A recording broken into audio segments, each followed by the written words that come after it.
What really happened with your host, Mike Rivero. The history the government hopes you never learn. Here is your host, Michael Rivero. And aloha, America. Welcome to our show today. It is Thursday, October 11th, 2018. Sure happy it's Thursday. Sure happy it's Thursday. Sure happy it's Thursday. We have a lot of stuff to talk about today. The phone lines are open, 800-313-9443. Mike is in our control room, ready to answer the phone, put you on the air with your comments, questions, and opinions. Obviously, the top story remains today, Tropical Storm Michael. And this was a bad one. No getting away from that. So far, there are 2 confirmed deaths from the storm, but that is probably going to go up. There are 700,000 people without power in Florida, Georgia, and Alabama. And it's estimated that the damage so far will top $20 billion. Now, the storm is over the Carolinas now, which they didn't need because they already had another one earlier this year, and is proceeding northward, and the center of the storm track is still going to pass directly over Norfolk, Virginia. But it is weakening. It's down to a tropical storm. It's no longer a hurricane, so that's good news. Now, over at Mexico Beach, Florida, which is where the storm came ashore, it's gone. I saw a drone video flying over what's left of Mexico Beach, and you can see some foundations, and that's about it. The storm just erased that town from the map, and I'm sure they'll rebuild and everything, but it is a potent reminder that Mother Nature is still in charge. For all of our vaunted technology and all of our whiz-bang science, and not to mention our weaponry, Mother Nature still holds the ace card, if you will, on current events here. I saw another interesting little video where this Weather Channel reporter was reporting on the hurricane, and this 2x4 just flies by him at a high rate of speed. If it had hit him, it probably would have seriously injured him, if not killed him. And then the Weather Channel reporter turns around to this NBC reporter who's literally getting blown away, and helps get him over to some place where he can shelter. So this was a bad one here. Another story that's in the news right now, apparently they've had a little bit of a whoopsie over at Roscosmos. They were trying to launch 2 astronauts. Well, one was a cosmonaut, one was an astronaut to the International Space Station, and the rocket suffered a serious malfunction. Pieces started coming off of it. The video that was being sent back from inside the spacecraft showed the occupants just being, rocked side to side, and a lot of people are saying, it looked like Challenger all over again. But the crew got back to Earth safely. The Russian cosmonaut joked that was a very quick flight, and but they came back down in Kazakhstan, and they were recovered. They're back in Moscow, and Russia is investigating this as a criminal case, and that may be because of that incident that happened a short while ago on the ISS, where a hole was found to have been drilled in the pressure vessel of one of the Soyuz spacecraft. So I think the Russians are thinking somewhere in their space program they have a saboteur. Turning to our domestic politics here, have you noticed the Democrats are becoming increasingly combative? They're fearing losing their grip on power, or they want more power. Everybody who's got power always wants more power. Same thing with money. Doesn't matter how much money you've got, you want more money. That's why we call them money junkies. And so we also have power junkies. And the Democrats are definitely into that. But they're beginning to recognize that it's created a public image problem for them. And so now the new directive has gone out to the corporate media not to use the phrase mob when they're describing these violent protests like we saw up in Portland. They're just to be called protesters. They're just protesters. We're going to even the thing, because they've got an image problem right now, less than 4 weeks to the midterm elections. And Don Lemon was on CNN Tonight, basically talking to people about this, and he just got frustrated with Matt Lewis of the Daily Beast, who was saying there was a double standard in the media at work there, you know, downplaying these violent mobs and calling them simply protesters. Even Tucker Carlson got in on the situation, saying it's one left-wing riot after another, but the leftist leaders have decided the problem is you. And in a piece posted this week, the Post explained that in order to win the midterm elections, those Republicans have cast the Trump resistance movement as an angry mob. And obviously you can hear the spin in that word cast. It implies it's a misrepresentation. Oh, just because these people in Portland beat up an old lady in a wheelchair and, you know, broke some windows, and there's no reason to consider them a violent mob here. And I mean, we have seen, you know, Steve Scalise was shot, Rand Paul was attacked, several ribs broken. Yes, the left is getting very, very violent. Martin Armstrong basically said, we've crossed the line here. He was responding to Hillary Clinton out there saying that Democrats are not going to be civil unless they're allowed to win.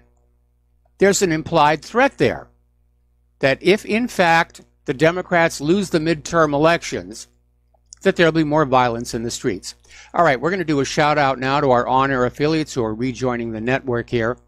Now, former Obama Attorney General Eric Holder was at a campaign event and was caught on video, basically implying violence, saying that, you know, when Republicans go low, we kick them. He said it is time for us as Democrats to be as tough as they are, to be as dedicated as they are, to be as committed as they are. But you don't see a lot of Republicans out there committing these acts of violence. It really is very much one-sided here. Rand Paul is taking exception to some of Cory Booker's recent comments, saying, if you keep pushing like this, somebody's going to get killed. There's going to be an assassination. And Rand Paul is absolutely right about that. And we have this story here where basically this guy had a truck and it had some Trump bumper stickers on it. And he left it. When he came on back, it had been burned. Just totally torched. So that's how tense it is getting out there. So the optics really are bad. And according to Rasmussen reports, they're finding Republicans are very angry about what happened during the hearings into Brett Kavanaugh. And it's energized them. And Rasmussen is saying Republicans are now much more likely to vote than Democrats in the coming midterm elections. And maybe that's why the Democrats are out there in a panic. Because if Republicans, you know, come on out in force to vote, then even the illegal immigrants aren't going to be able to save them. So there may not be this blue wave. And there are a lot of Democrats who got just disgusted with what they saw. And a lot of them are just going to stay home. They support the Democratic Party, but after what they've seen, it's very hard to get motivated to go on out there and vote for a Democratic candidate. Because it makes you feel like you're tainted, like you're stained. Now, speaking of the Democrats, Michael Bloomberg, who was previously registered as an independent, has now re-registered as a member of the Democratic Party, and he is weighing a run for the 2020 presidential campaign. Now, he doesn't know what he's up against, because according to Infowars.com, Hillary is going to run again in 2020. And the DNC has already decided she will be the candidate, and they don't really care what you Democrat voters think about it. It's going to be 2016 all over again. They're going to rig the primaries for Hillary and try and shove her into that Oval Office. So it's going to be another ugly election. And Donald Trump, assuming that the GOP retains control of Congress, Trump had better do something about election fraud in this country, or he's gone. He's a one-term president. He's not going to stand a chance in 2020 because the vote riggers that tried to steal the election for Hillary in 2016 are going to be trying twice as hard in 2020. Now, turning over to Rod Rosenstein, there are multiple reports that he has given a verbal resignation to Chief of Staff John Kelly following this New York Times report that he wanted to wear a wire to try and gather evidence to find some way to get Donald Trump out of the Oval Office.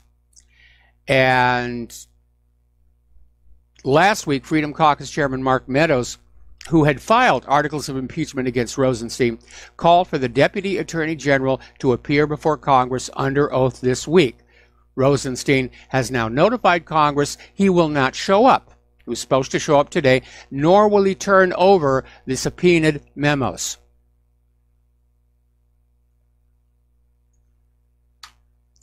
Got something to hide there, Rod? Anyway. Now, as you know, there's a lot of talk about suing online media like WikiLeaks for publishing leaks, publishing accurate leaks. Trump's lawyers have now tweeted on out saying that no, in point of fact, WikiLeaks and the independent media are just as immune from being sued for publishing accurate leaks as the big corporate media like Facebook.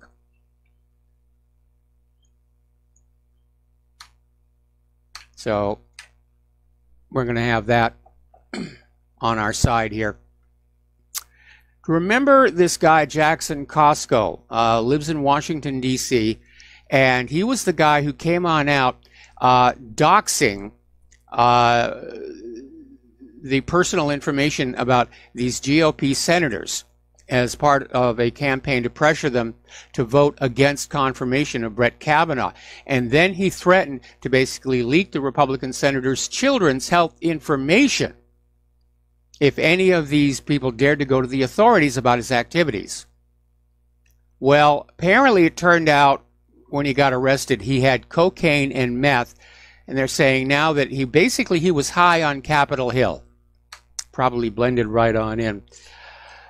So after failing to take down Justice Kavanaugh, the Democrats are now on the warpath against the Supreme Court itself. This is coming out of the Wall Street Journal. And they're basically, well, the Supreme Court, you know. And what's really amazing are all these liberal Democrats who've been making these public statements saying that really the Supreme Court should not be bound by the Constitution. You know, we're progressives and we just can't be tied to that Constitution here. Well, I'm sorry, we're all tied to that Constitution. And if that Constitution goes away, then there is no foundation for the authority of the federal government. That's the way it works. That Constitution is the original contract with America.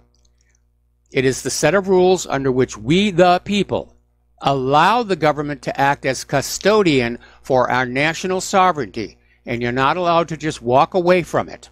You either play by the rules or you're not a legitimate government. So they're just, the Democrats are raging against the Supreme Court. Oh, they're too stuck on the Constitution. Really, that something has to be done about that. And over at Google, one of their executives literally came on out and said that maybe the Senate should be abolished. This was from Google Ventures partner Ken Norton. And Norton then tweeted what basically amounted to a bribery scheme to try and force Susan Collins to change her mind and vote no on Kavanaugh. So, I mean, that's how dirty the politics have become in this country. Now, politics has always been dirty.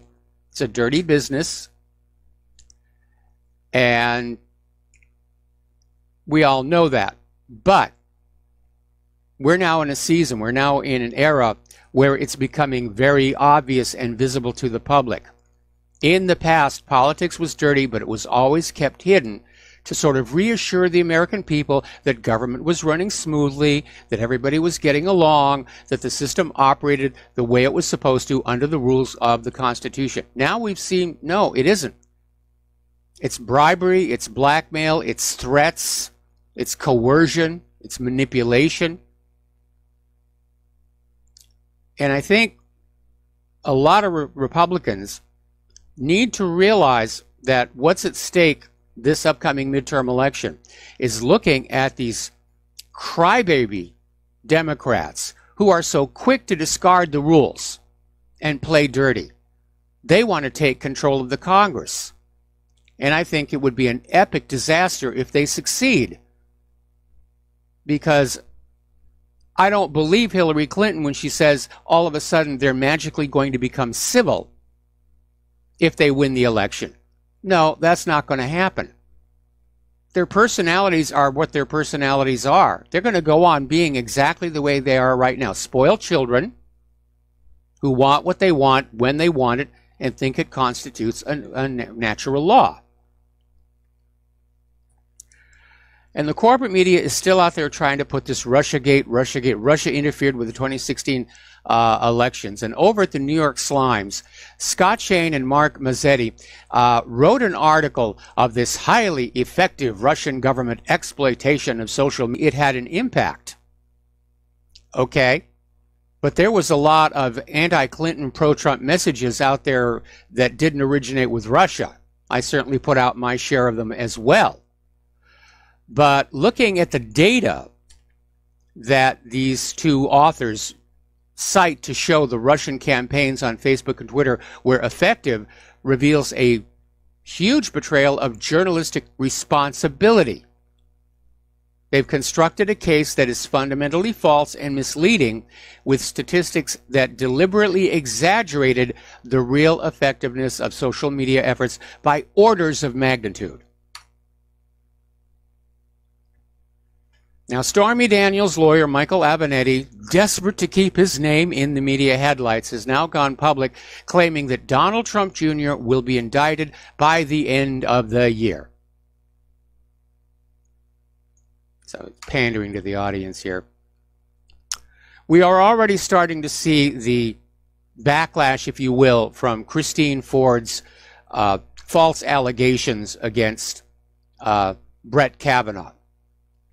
And apparently over in Manhattan, their district attorney has dropped one of the accusations against movie mogul Harvey Weinstein, former movie mogul. And apparently evidence emerged that a police detective had coached a witness to stay silent about evidence that cast doubt on the account of one of his three accusers. And apparently this involved this lady who claimed that she met Harvey at a restaurant and that when she visited him in the office, he forced her to have oral sex on him. And the friend was saying that no, it happened quite differently. And in fact, it was consensual because the girl wanted to get an acting gig from Harvey. And yes, that sort of thing does happen on a regular basis in Hollywood. Plenty of willing women who will do that, thinking it will give them an edge over the competition. Now, the other day we were talking about how Melania Trump came out with a very mature, reasoned statement that women should be heard, but there has to be proof before you make accusations against men. And ABC came on out just scolding the First Lady and saying, you have to stand with women. So good for Melania. I'm really liking her. We're going to take a break here for commercials and we'll be right back. And aloha America, welcome back to our show here, and turning over to the war zones, emphasis on the plural. An American C-130 transport plane has crashed in Afghanistan, killing at least 11 people. And among the dead are several U.S. troop members and contracted civilians whose nationalities have not been disclosed. The Taliban is claiming responsibility for shooting down the aircraft. And U.S. authorities are refusing to confirm and previously denied any hostile engagement. Trump apparently is getting ready to double down on Afghanistan, even though we are clearly failing there. Back in 2001, the Taliban was all but gone. And here we are 17 years later, and the Taliban is now in control of significant portions of Afghanistan. The imposed puppet government is corrupt to the core. The population of Afghanistan is basically turning away from the puppet rulers and toward the Taliban. And so Trump is just going to pour more people and weapons and money into there. They don't want to admit that they're losing in Afghanistan the way they're losing in Syria. And of course, they want to keep that oil pipeline and the flow of opium going. Now, the United Nations is reporting that 8,000 Afghan civilians have been killed so far this year, and reminds everybody that deliberately targeting and murdering civilians are serious violations of international humanitarian law that amount to war crimes. And they're calling for a peaceful settlement to the conflict. Well, I'm sure from the point of view of the Taliban, the solution, the peaceful solution, is for the U.S. to pack up its puppet rulers and go home. Now, down in Syria, ISIS has ambushed some U.S.-backed Kurds in eastern Syria, trying to advance against these. The Kurds were trying to advance against these ISIS-held towns in eastern Syria. They're finding it very, very difficult, and they're still fighting back and forth on that one. Apparently, and this is an important one to keep in your mind, ISIS has now seized toxic agents. ISIS terrorists have been able to seize toxic chemicals due to the irresponsible actions of the representatives of the Western countries. This is coming from Lieutenant General Vladimir Savchenko, chief of the Russian Center for the Reconciliation of the Conflicting Sides. According to Savchenko, on October 9th, a group of ISIS-linked militants attacked the headquarters of Hayat Tahrir al-Sham in the village of al-Latamana, and they were basically acquired 2 very large cylinders containing chlorine, which have now been transported to southern Aleppo and handed over to members of another terrorist group, Haras al-Din. Now, we have been talking about, is the U.S. ready to admit defeat in Syria? No, of course not. How are they going to justify a new attack? Well, they need a false flag, another chemical weapons attack, and it looks like they're getting ready to do just that. Oh, Assad is gassing his own people again. Send in the cruise missiles. And again, to determine whether you're being lied to or not, look for what should be there and isn't. And what isn't there is a reason for Assad to use chemical weapons. He's all but won the war. He doesn't need to use chemical weapons. And he knows that that's exactly what the U.S. wants him to do, so they can justify renewed aggression. And by the way, have you ever noticed every time Assad is supposedly using chemical weapons, he never uses them on the enemy troops? He never used them on ISIS, never uses them on Al-Qaeda. It's always women and children. Oh, my goodness. It's for the shock value. They're trying to lead you with your emotions. Oh, it's women and children. Assad is gassing them. Really? Can somebody explain why he would do something that's stupid? Well, he's Assad. That's all it takes. No, it isn't. We need more than that. Now, Mike Pompeo has come on out with this grandiose statement saying that if Iran does not leave Syria, that the United States will cut all reconstruction aid to Syria. In other words, having gone on in and spent a bunch of taxpayer money to blow up the place, they're going to refuse to spend more taxpayer money to help Syria rebuild. This is a big strategic mistake on Pompeo's part, because that would create an opportunity for Russia to step in with reconstruction aid, bringing Syria fully into the Russian sphere of influence. And Pompeo is Secretary of State, and he doesn't think these things through. Anyway, So we're coming up here on another commercial break. When we come on back, we're going to be talking more about America's weapons. Are they really everything we have been told they are? And the answer may alarmingly be no. We'll be right back. And aloha, America. Welcome back to our show here. And we're talking about America's military might and just how mighty it really is. So I'm looking at this article that came out of Zero Hedge, and it's basically talking about the S-300 versus the F-35, and how stealth and invincibility are not really synonyms. Now, the open issue is nobody really knows for sure how effective the F-35's stealth is going to be. We reported yesterday the Pentagon has ordered new testing ever since Syria acquired the S-300. We know that what the United States knows about the S-300 is based on a missile that they got their hands on from Greece decades ago. And obviously Russia has been improving it since then. So they don't really know what's in the current generation of S-300s. This article is also confirms again once more, stealth doesn't work against low-frequency radar. That was a big secret, but now it's out. Stealth is usually designed to deal with a narrow range of radar frequencies. And there are other issues as well. Stealthy aircraft are limited in how much they can carry. They can't have weapons on the wing pylons. Those will show up on radar. They have these little weapons bays inside the fuselage. And when those weapons bays open, the airplane becomes visible to radar.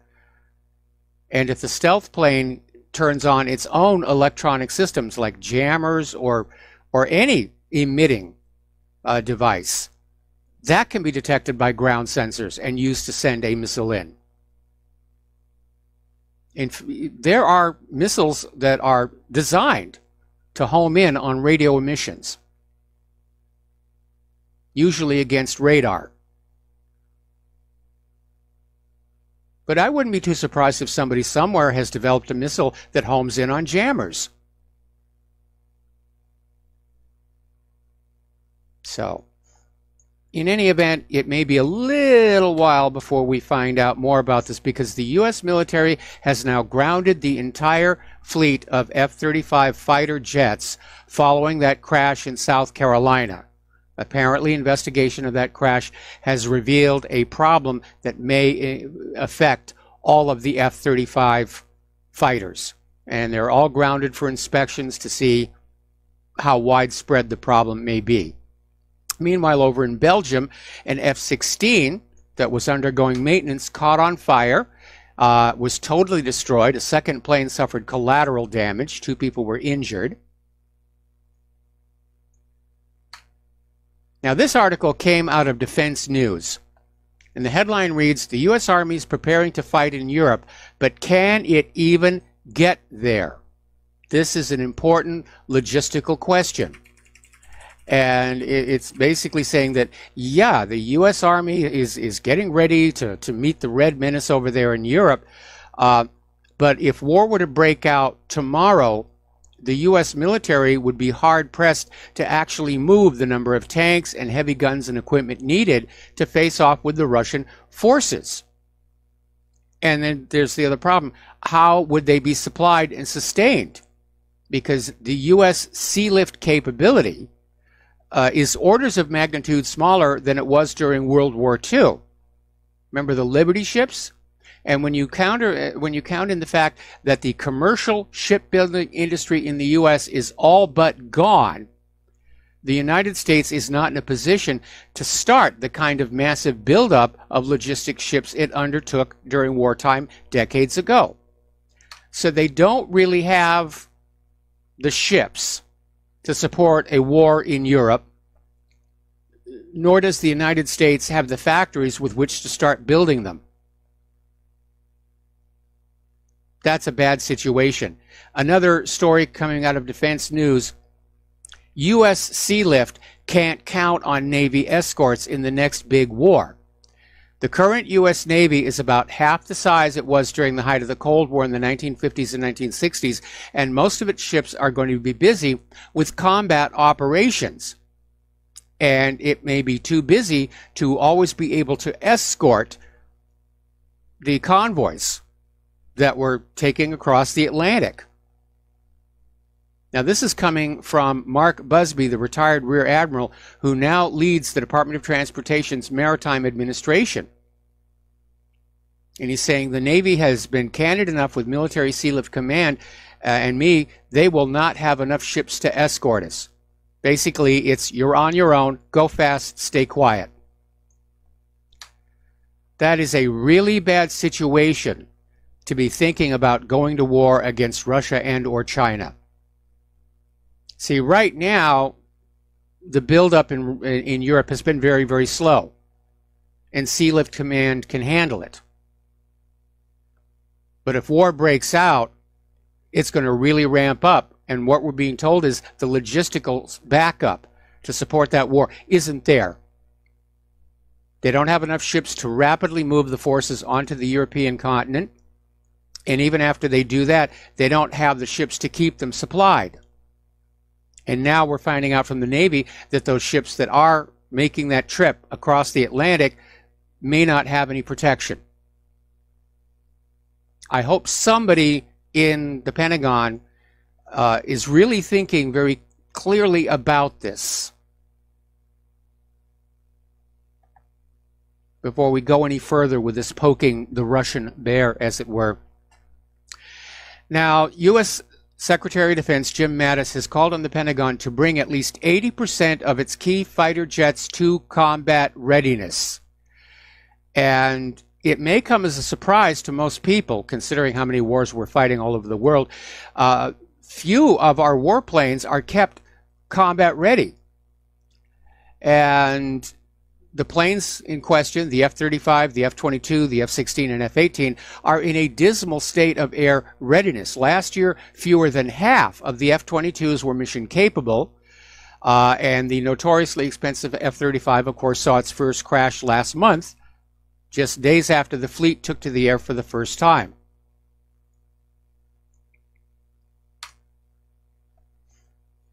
So we don't have the ships, we don't have the naval protection, we don't have the warplanes.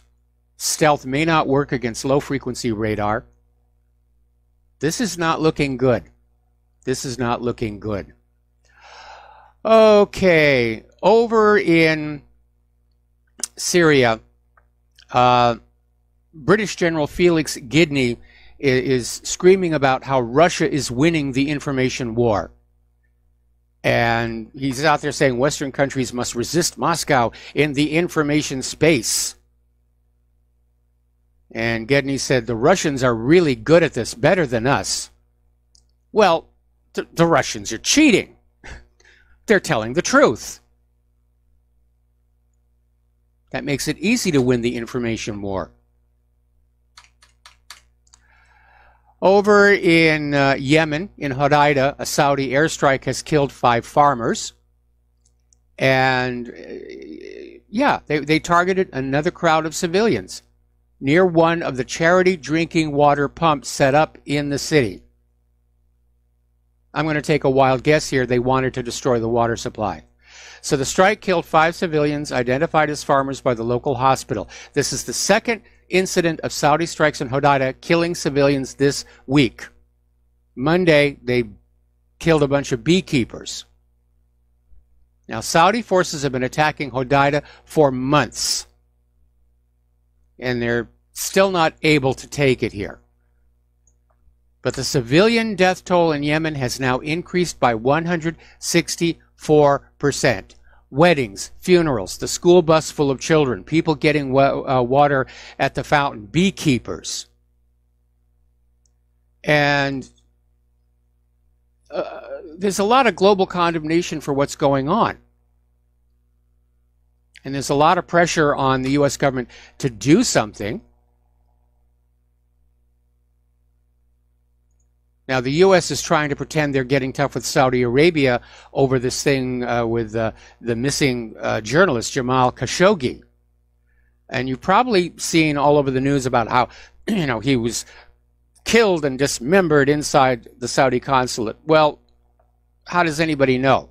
The only thing that's actually known for a fact is that security video shows him walking into the consulate under his own power, but doesn't show him walking out. We had that one report, supposedly sourced to a member of the Saudi family, that he was basically smuggled out in a van, thrown on a plane, and flown to Saudi Arabia, where he is still alive. But nobody knows for a fact that he's dead, let alone dismembered. That's just there for the shock value. Oh my goodness, those evil Saudis. But it's a great deal of sneering at each other, and it's not really changing anything. Now, U.S. senators are slamming Mike Pompeo's approval of more military aid to Saudi Arabia, along with the United Arab Emirates, which is also part of this coalition attacking Yemen. But Donald Trump has come on out and say that blocking the Saudi arms sale would be hurting us. And that confirms just what interests actually drive American foreign policy. It's not sticking up for human rights or punishing rogue regimes. It's selling weapons. It's selling weapons. Trump is out there parroting that line that war is good for the economy. We have jobs. We're putting people to work making bombs and bullets. And the war business is looking really good. The U.S. sold more than $54 billion, with a B, in military equipment to foreign governments in the fiscal year that ended September 30th. And that's a 62% increase in foreign military sales. They're saying it may not be a record, but it's close. So yeah, got to sell the weapons, got to sell those weapons out there. Now, oddly enough, even though American arms manufacturers are selling to foreign countries, the Pentagon, trying to, I guess, get a good deal, is looking more and more at foreign countries and their weapons as they race to rearm. Because the U.S. has been at war for 17 years now. The stockpiles are drawn down. The older weapons are worn out. They're not really designed to last all that long. And so the Pentagon is going to other countries. So now war is good for the other nations' economies.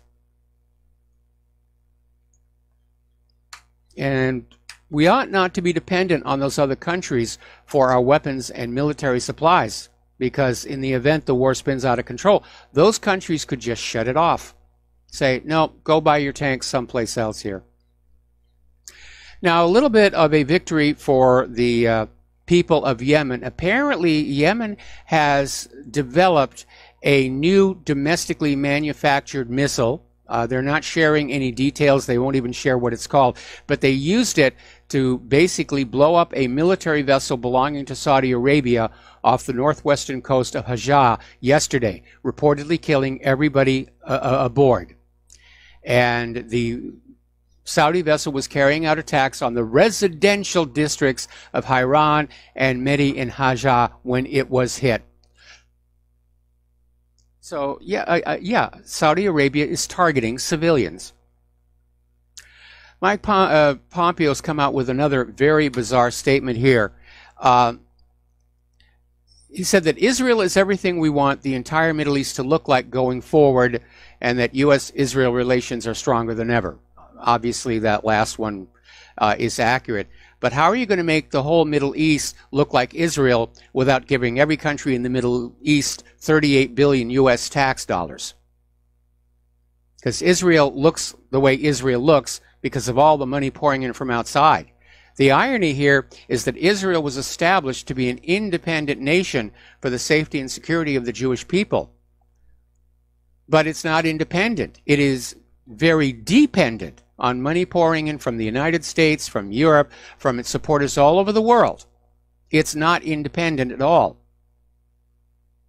And the actions of the government of Israel are in fact making the world a much more dangerous place for the Jewish people. Up in Kiev, there's a report, this is coming out of Fort Russ. Kiev is now preparing a provocation against the Russian border guard in the Azov Sea. And apparently the aim is to discredit the Russian border guard. This is a source in Crimea. Now, we've been hearing that with Syria basically at a stalemate, that the U.S. is shifting to Ukraine as the sparking point for a conflict with Russia. And again, getting on back to that issue of logistics, the starving Ukrainian army is now looting and pillaging the Donbass locals. And the Ukrainian military is described as not only starving, but demoralized. And apparently they're basically just looting the grocery stores. You know, there's an old saying that amateurs discuss strategy and tactics, but professionals discuss logistics. Because if you don't have good logistics, the war is already over and you lost. Now, Russia is starting to stretch its maritime muscles. It's reshaping its doctrine. And what it comes down to, again, is awareness that if there is a war in Europe, those Atlantic sea lanes of communication are going to become very important. And Russia wants to be prepared to patrol them, to interdict the convoys, which is going to be easy if the Navy is not able to protect them.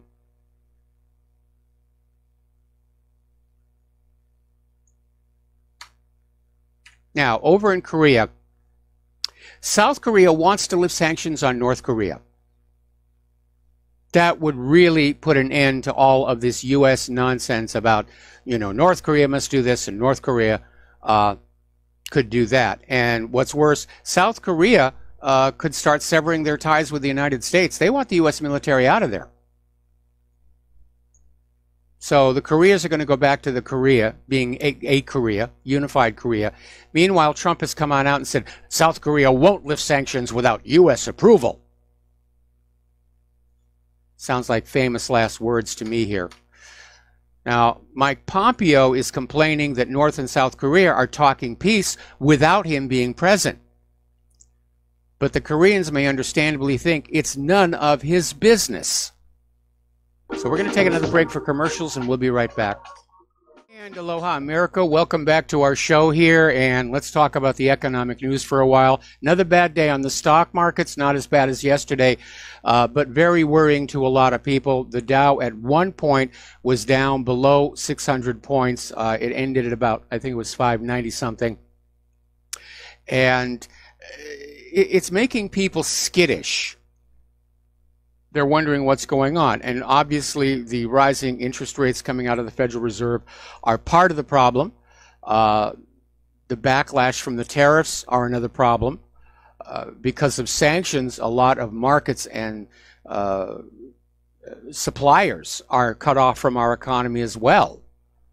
So there are a lot of overlapping factors. But of course, the Democrats are already out there blaming Donald Trump. Oh, this is his economy. Look, what a terrible job he's doing with the economy. And for all we know, the Fed did this to crash the stock market so the Democrats could campaign on it going into the midterm elections because they're desperate. It wouldn't be the first time in U.S. history that the economy was manipulated to either benefit or attack an incumbent. In the past, there have been many occurrences where the Federal Reserve would flood the economy with all kinds of money, and everybody had cash, and everybody felt great, and they voted the incumbent party in. And if the Federal Reserve and their ilk don't like Donald Trump, they could play the game exactly the reverse. But it was a bad day on the Dow. Okay. You've been hearing about Sears, iconic brand, historical. I mean, I'm 66. I remember when I was a kid, a little kid, getting that Sears catalog and looking at all the cool stuff that you could buy. Sneaking a peek at the lingerie pages when my parents weren't around. And Sears has hired a bunch of experts to prepare their bankruptcy. And they're filing for Chapter 11 debt for equity reorganization. But they're being pressured by their creditors to go for a Chapter 7 liquidation. In other words, Sears creditors are saying, don't bother trying to reorganize. Don't bother trying to keep the stores open. You're done. Just sell it all. get out of your leases, sell the properties, liquidate the inventory, get as much money as you can, and we'll take that. So again, you cannot look at all these iconic retailers in the United States that are collapsing and think that we have a working economy or an economy in recovery. It's just not there. Along with the homeless problem, the massive unemployment that they're still lying to you about. Interestingly enough, as you know, the U.S. has been hurling accusations at China over currency manipulation. And Christine Lagarde over at the International Monetary Fund has basically come forward to say that no, from where they sit, they're not seeing any evidence that China is manipulating its currency to gain a competitive advantage. So I guess China's off the hook on that one here. Most of the losses yesterday and today were in the tech stocks. And 80% of technology stocks are already in a correction. They're down 10% from their highs. We're going to take a break for station identification, and we'll be right back after these few words. Aloha, America. Welcome back to our show. Hour number 2. The phone lines are open, 800-313-9443. And taking an objective look at what's going on with the economy. The stock market has had a bad 2 days. There's been problems in the bond market. The dollar appears to be falling. And I would say, taken together, that's an indication that something big is on the horizon. Apparently, over at Bank of America, they're expecting a 30% correction to the stock market. And that is pretty serious numbers. Now, Ron Paul, of course, said he thinks it's 50%. I hope B of A is right. All right, we're going to take a phone call. Jim in Chicago, aloha. Welcome to the show. What's on your mind? Hello, Michael. Everyone's talking about the Saudi reporter that probably was murdered in the Saudi embassy in Turkey. He's Turkish. The one thing that no one's talking about... Say it again, please. The reporter himself is Turkish. Oh, he's Turkish. I thought he was Saudi. No. Oh, okay. That's why the Turkish government is making a big stink about this. Okay, I'm glad to clarify that. But no one's... Did you hear about the American civilian who went to... He's a citizen, by the way. He went to Egypt to visit his relatives, and while there, the Egyptian army kidnapped him for 4 months, tortured him, sodomized him, and basically beat the hell out of him. And you don't hear anything about that. No, you don't. Again, corporate media filters the news, and I'm wondering why they're putting this pressure on Saudi Arabia right now at a time when Saudi Arabia is doing the U.S. dirty work in Yemen. Crown Prince bin Salman is cozying up to Israel, and the United States is going to need Saudi Arabia for when they go to war against Iran. So I think, obviously Turkey has instigated this. It would have been nice if somebody in the U.S. government had made a big stink about this guy who went to Egypt. But Egypt is a friend, so we don't say bad things about them. And this is a consistent pattern. The United States has allies which are dictatorships, and they're very brutal dictatorships, but you never hear anything about it because we're supposed to all be friends. The only time human rights and torture come up is when they're propagandizing us to get us ready to invade another country. Right. I really do believe that the Egyptians would not have done that to an American citizen without America's permission, such as the CIA or other illegal groups. Well, my guess is that for them to him of being a spy, and maybe that's another reason why the story never made the corporate media. Maybe he was a spy. Maybe he was a CIA asset or something. Well, I read in The Guardian, they said they thought he was working for ISIS. Okay. Yeah, that's what I read this morning.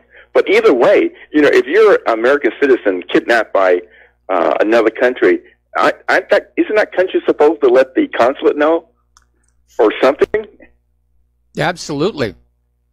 And this, it's a very serious business. And not only do they let the consulate know, but the diplomatic personnel are supposed to have full authority to visit with their national, which was also a rule that was violated in the Skripal case, where the Russian diplomats wanted to see Sergei Skripal and Yulia Skripal, and as far as we can tell, except for the one very obviously staged interview with Yulia, they're still being held incommunicado.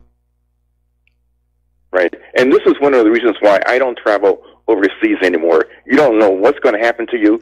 And not only that, I know America would not have my back if I did get into trouble one way or another.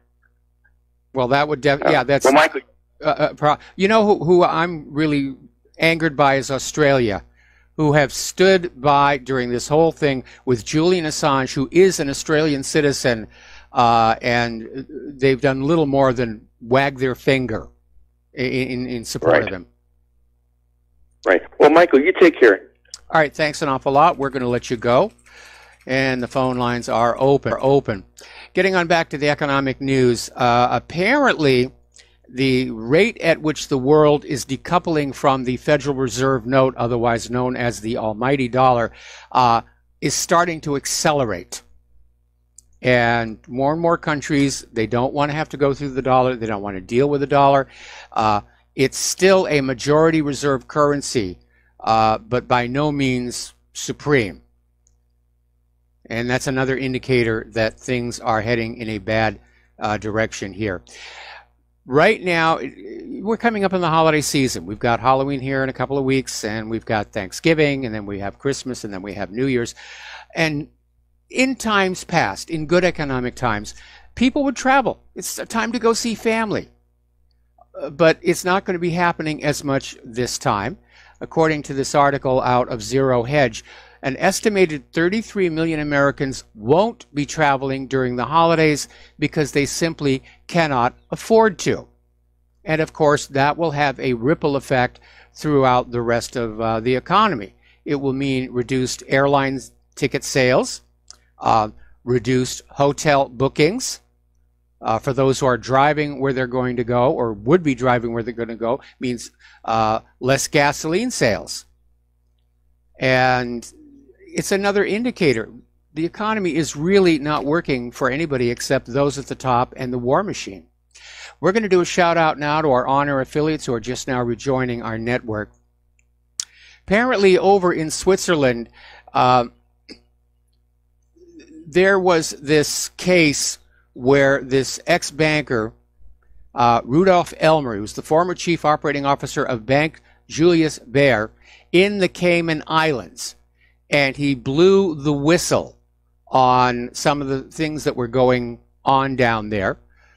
And the bank's supporters basically sued him, and he has been acquitted because Switzerland does have laws that protect whistleblowers. Our country used to have laws that protect whistleblowers. They've all gone away. Corporations and governments don't like whistleblowers. They want to keep their little secrets here. I remember right after the crash of TWA 800, whistleblower protection for all the naval forces involved in the recovery was immediately revoked, which tells you something right there. As of now, U.S. crude oil exports to China have zeroed out. Chinese refiners just don't want to buy U.S. crude oil. They're going to other sources like Russia. And it's just another example of how this trade war that Trump has started is having unforeseen circumstances, because oil products were not on the tariff list. But the Chinese oil refineries said, no, we're not going to do that. There are probably other products that China buys from the United States that are not subject to tariff. They may start looking for alternative sources. Story out of Russia today. The U.S. Treasury is issuing more bonds to feed the soaring U.S. national debt, but they're having trouble finding people to buy them. And bond dealers have been buying more U.S. debt, but they're quickly reselling it, trying to make a profit. Now, last week's data showed the U.S. budget deficit soared to an estimated $782 billion in Trump's first full fiscal year as president. That's the largest fiscal deficit for the U.S. since 2012. And there are concerns the U.S. debt is growing out of control. What do you mean there are concerns? It is out of control. America's debt currently stands at $21.5 trillion. And the U.S. government paid $523 billion with a B in interest alone in fiscal 2018. Now, little thought experiment. If we still had the economic system this country was started with, without a private central bank, there would be no interest on being paid to this bank for having created this money out of thin air. And, of course, during the Civil War, Lincoln did that. He went with his greenbacks, which was as much a fantasy as the Federal Reserve note. There wasn't really anything backing it, but it worked. It funded the war without plunging the nation into debt to the bankers, and worked for the Reconstruction. And it worked so well, Lincoln announced he was going to keep that system going. And that may have been one of the motives for his assassination here. Over at Cryptagon, very interesting little article, very revealing here. In a departure from generally accepted accounting principles, federal agencies will be permitted to publish financial statements that are altered so as to protect information on classified spending from disclosure. In other words, it's now official. They're going to be lying to you again about where your money's going.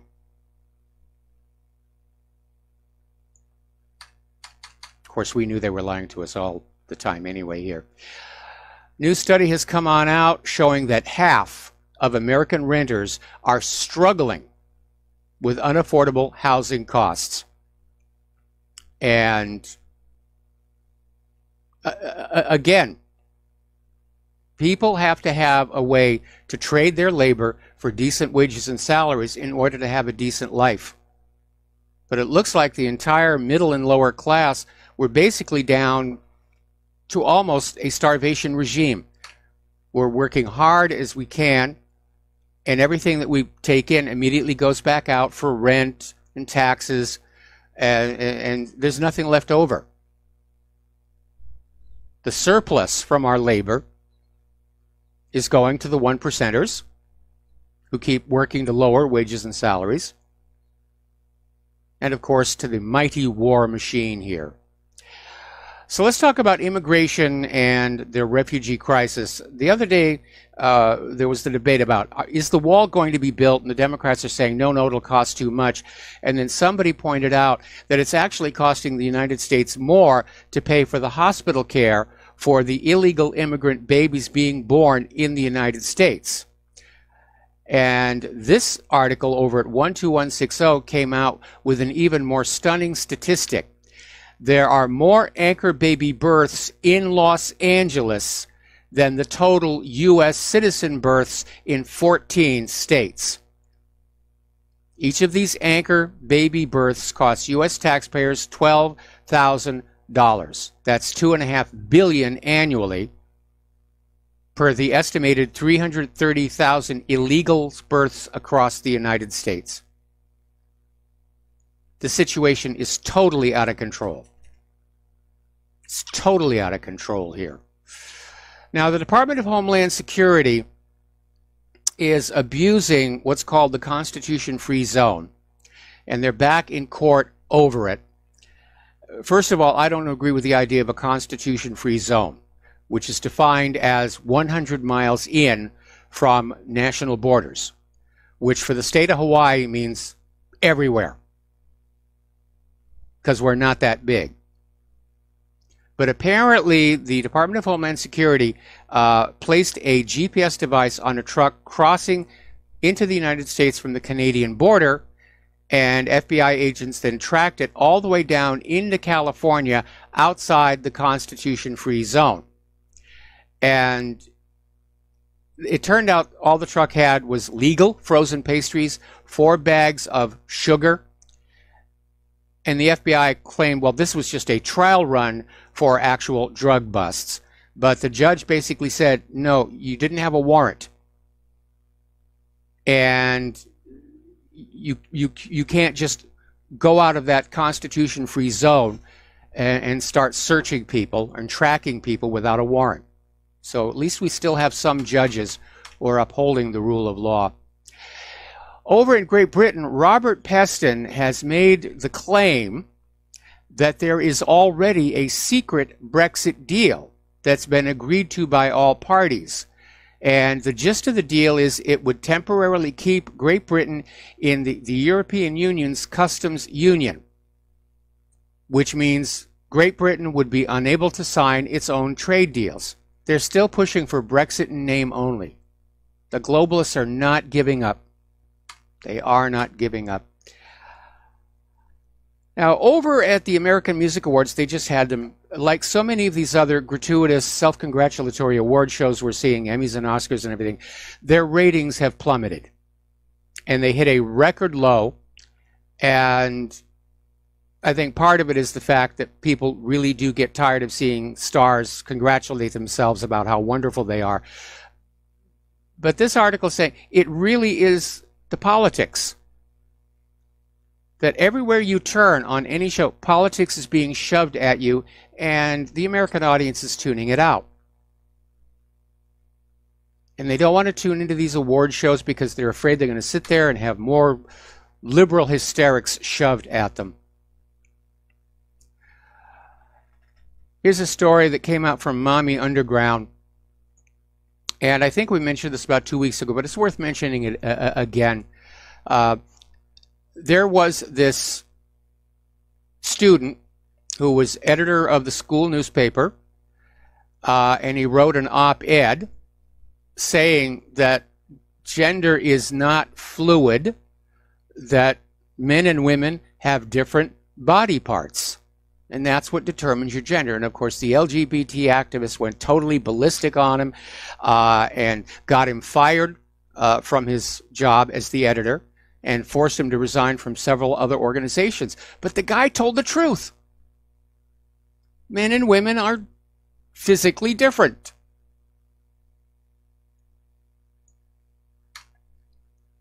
It really is getting insane out there.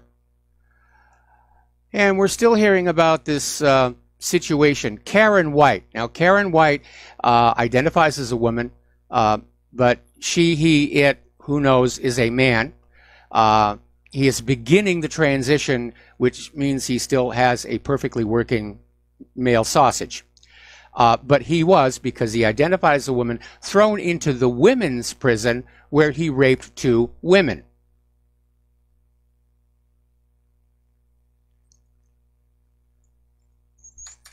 This country has lost their senses.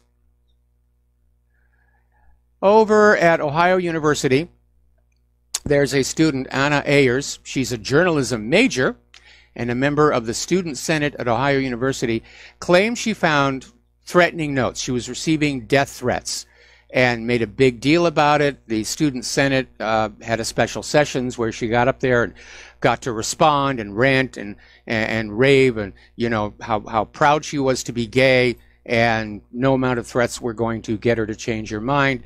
The police, on investigating, discovered she sent the threats to herself. So she's been charged with making 3 false reports to police. That's a first-degree misdemeanor. She faces a maximum penalty of 6 months in jail and a $1,000 fine for each charge. But when you look at how previous hate crime hoaxes have been treated, she's probably going to get a wrist slap. Okay.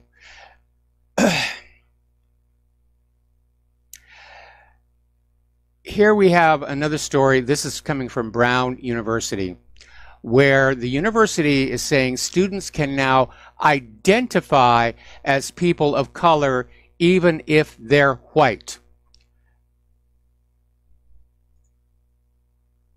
And the reason they did it is because of complaints that the admissions departments are biased towards certain groups, like Asian Americans, who tend to be smart. And so on the college application, you're allowed to mark any category that you think will get you in there. I mean, Elizabeth Warren would have really loved that. I have a better idea. If you want to make the nationality or ethnicity of the students irrelevant to the admission process, don't put it in there. Just take that whole thing out. But instead, they went the other way. You're allowed to identify as a person of color, even if you're white. That really is silly. All right. We're going to be right back after these words from our sponsors. Aloha America, welcome back to our show here, and a listener has sent in a correction regarding this Khashoggi who has vanished into the Saudi consulate. Apparently he is a Saudi Arabian national, but he had sought refuge in Turkey. And he was also a writer for the Washington Post, which is why the U.S. corporate media is hot on this story as well. So thank you for the clarification on that one. Getting on back to political correctness. As you know, we're coming up on Halloween, and people like to dress up. But apparently over at Kent University, their student union has set up guidelines for what is acceptable or unacceptable attire for events where one would wear costumes. And apparently the ban includes cowboy hats, sombreros, and Stetsons because they might be offensive to cowboys. Apparently they're prohibiting their students from donning what is called chav clothing. And they just went down this whole list of outfits that could threaten other students with the right to a safe space at our university. Apparently, the only costumes that are allowed are cave people, aliens, ancient Greeks and Romans, and doctors and nurses. That's it. That's all you're allowed to dress up as. And I'm waiting for them to get nasty letters from the cave people about how offended they are about that.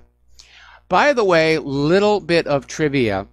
What most people think of as a cowboy hat is actually a product of the film industry.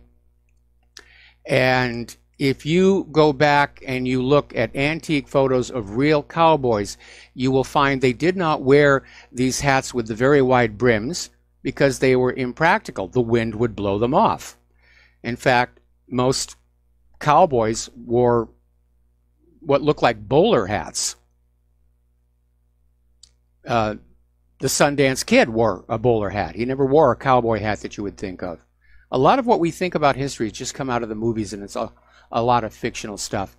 Okay, there is a documentary out here, and it's called the Gosnell film. Gosnell,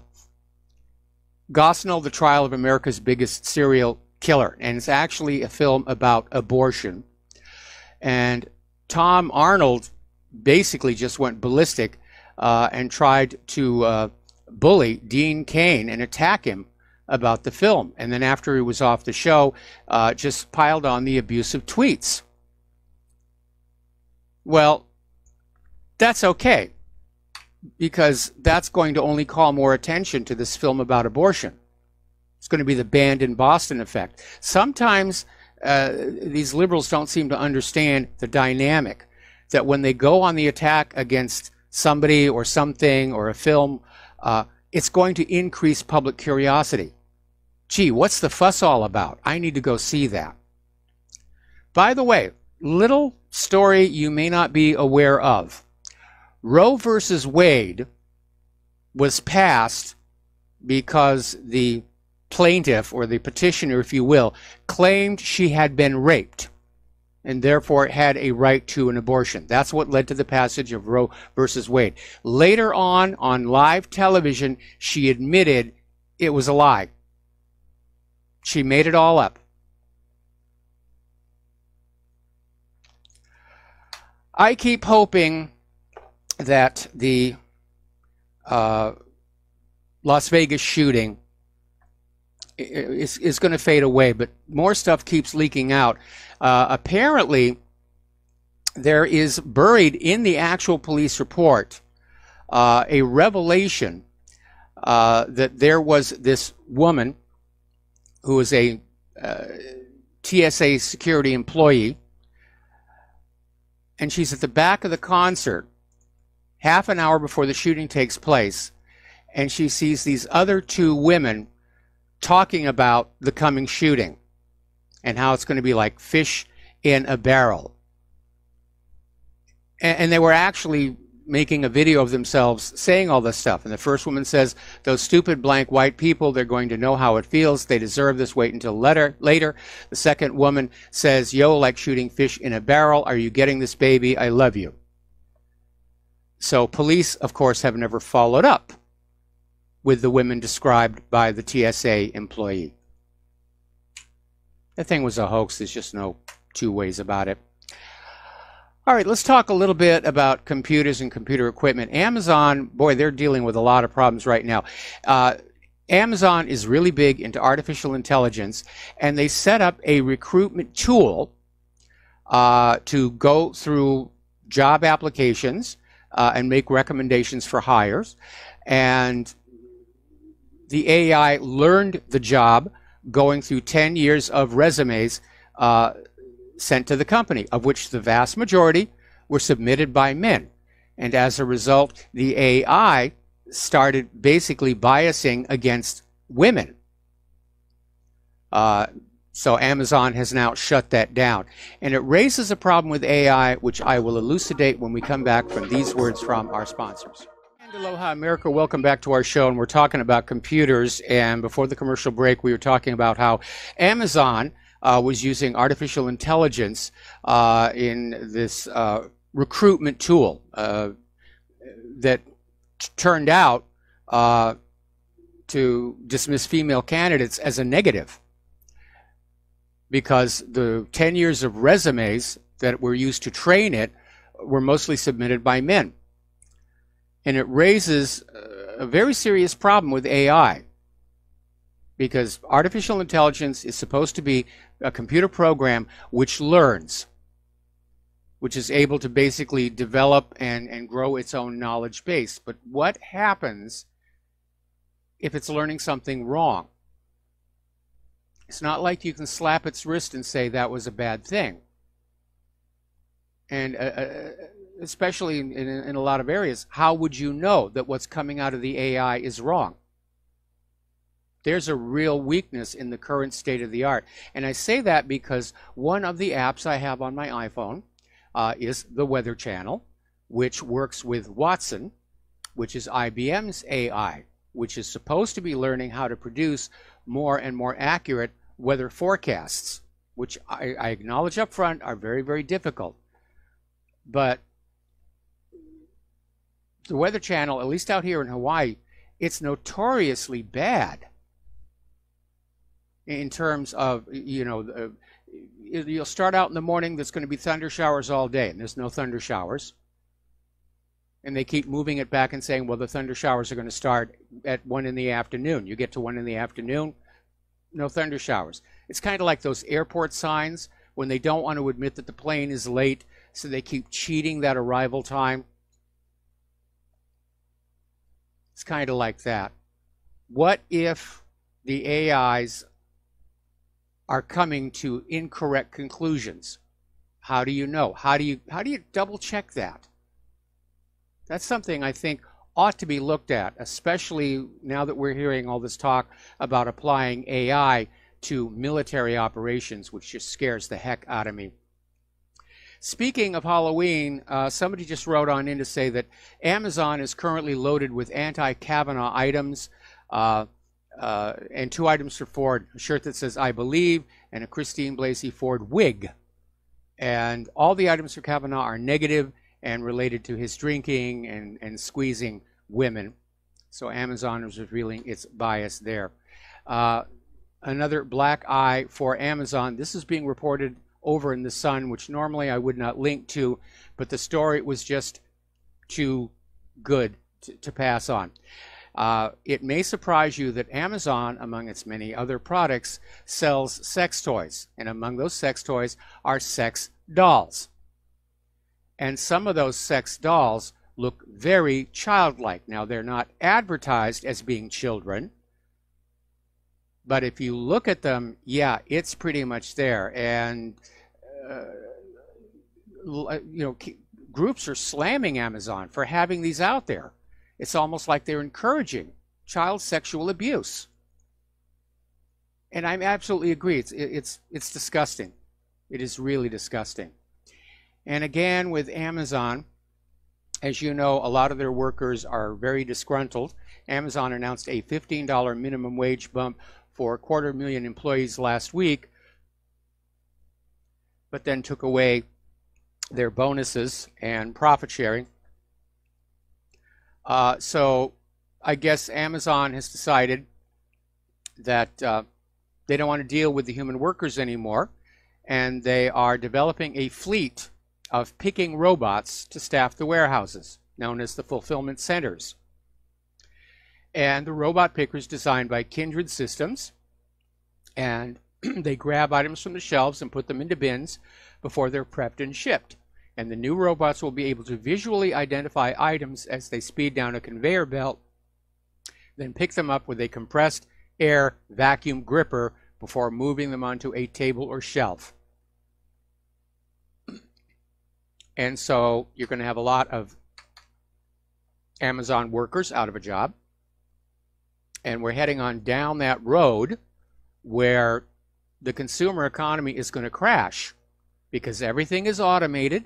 Nobody has a job. Nobody has money to go in and buy these products. And that's why companies like Sears are going out of business.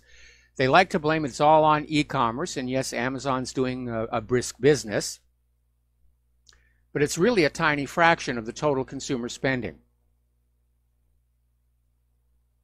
And a lot of people are saying Amazon has actually become a destructive force in our society. Over at the New York Post, they have an article, "Break Up Amazon Before It Does Any More Damage to America." And they're talking about the aftermath of raising the minimum wage to $15 an hour. And the corporate media, of course, lauded it. It's the just thing, good for them. And, of course, the Washington Post, which is owned by Jeff Bezos, just treated him like he was a hero, like the second coming.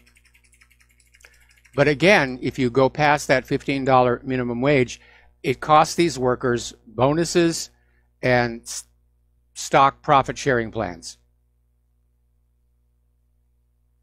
So, when did we become the United States of Amazon?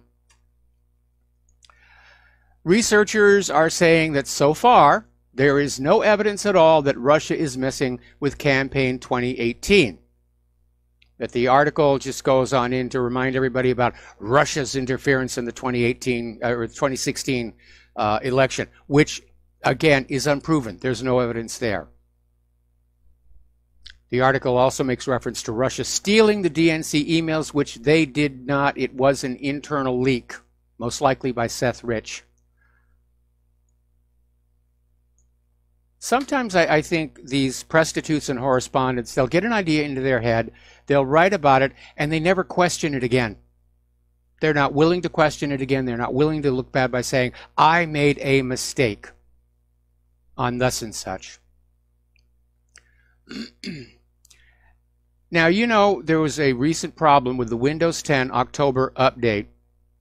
There was something in it that was deleting files, just totally deleting them, making them go, no way to recover them. Although, actually, I saw an ad for a piece of software that allows you to locate and recover those files here. Here is the interesting part. Apparently, when the update went out to the insiders, the people who test these things, a lot of them reported back, this is deleting files. And Microsoft released it anyway. Also, apparently, with this October update, it's causing BSODs on Hewlett-Packard computers. Just locks them up. And I understand that Microsoft wants to make more money for their owners and stockholders, and they're not going to want to pay people to test these products more thoroughly, especially because they've got people who volunteer to do it. But I think a big issue here for the entire computer industry is we've allowed them to become way too complex and hence unmanageable. And because they are so complex, it just opens up more opportunities for cybercrime. I think we need to go back to a simpler platform that basically resets itself every time you turn it on to clean out any malware or other problems that are there, like the way the Apple II did or the Commodore 64 did. And just make it easier to use, easier to take care of. We spend all of our time patching. I want to actually do real work. I don't want to. If I'd wanted a future in computer maintenance, I would have gone to computer maintenance school. I want my machines to work for me, not the other way around. Alrighty. Crypto mining is now the top cybersecurity threat. It has now become a bigger problem than ransomware, although obviously it doesn't cost you, the end user, as much money as ransomware. But it's eating up computer cycles, it's eating up internet bandwidth, and Webroot basically came out with their mid-year threat report update and said cyber attack vectors are being increasingly advanced and sophisticated to basically hijack your machine and turn it into a cryptocurrency mining system. Now, in the long run, this is going to backfire because we're seeing all the cryptocurrencies lose value. I think they're off by something like 70%. And the reason is simple. The more of a currency you create out of thin air, and let's be honest, cryptocurrencies are created out of thin air, the less it's worth. And the crypto miners could easily find themselves broke with worthless cryptocurrencies. Nobody will want to buy them because the value keeps going down. You know, it's the big question. What do you do when you have hijacked a bunch of machines and you've got 2 million cryptocurrency coins and nobody wants to buy them from you? What was the whole point of the exercise here? Okay. If you are like me, you probably get a constant barrage of robocalls that are equipped with a spoofed number for caller ID to make it sound like it's somebody near where you live. I get those all the time. Apparently last November, the Federal Communications Commission created the 2017 call blocking order, which is supposed to provide phone companies a means of weeding out and blocking robocalls. But apparently the attorneys generals in 35 states have observed the problem is getting worse despite the order. In 2017, the Federal Trade Commission received 4.5 million complaints about robocalls. And again, it looks like the FCC went through the motions of saying, yes, we're going to pass this rule. It's not being enforced.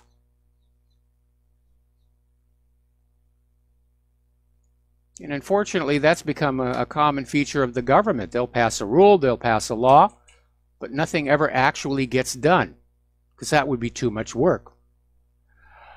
Okay, we're going to take a phone call from John in Rancho Cucamonga. And aloha, welcome to the show. What's on your mind? Hey, Mike, real quick. Right before the 2:30 break, you were talking about a shooting in which you mentioned that there were some women who were texting or sending videos back and forth on their cell phones, talking about how they were, doing things to set up the shooting. Well, basically, which shooting was that? The Las Vegas shooting, the Mandalay Bay shooting. Oh, and this was all happening half an hour before the shooting actually started, and it apparently is actually in the police report. Yeah, I heard that part too. That's outrageous. Somebody messed up. Have you put an article together on your website to that effect? Not yet. I linked to the article from my main page. You can find it there if you want to look at it. Okay, and what was your source for that? Do you know offhand? I've already deleted it from my talking points. I'd have to go back and look. Oh, okay. But Okay. you can find it at whatreallyhappened.com. Okay. Well, thanks a lot, Mike. All right. Thanks Thank an you very awful much. lot. We're going to let you go. Over in Belgium, they're dealing with what's called the porcine plague, meaning pigs are getting very, very ill. And suspicion is beginning to fall on the Pentagon biowarfare experiments being conducted down in Georgia, because apparently they're having problems with their pig farms there as well. It's rapidly spreading across the globe, and there's a concern that something may have accidentally leaked out of this laboratory that is causing this illness, which of course is going to disrupt the food supply. Okay. If you are a smoker, you may have been noticing these new e-cigarettes, and a lot of people have switched over to the e-cigarettes on the theory that they're healthier for you. They don't have as many of the bad chemicals, which certainly seems to be true. But apparently there is an issue with the flavored e-cigs, because those chemicals that give it the flavor are apparently very inflammatory to the lungs. So you might want to be very careful about that. Over in New York City, count them, 5 doctors have been charged over an illegal prescription drug mill, dishing out millions of opioids without even examining the patients. The patients just came on in and said, I need a prescription for this. The doctor wrote it on out. It was a prescription mill. And again, we've seen that happen before, but Manhattan is going to prosecute them.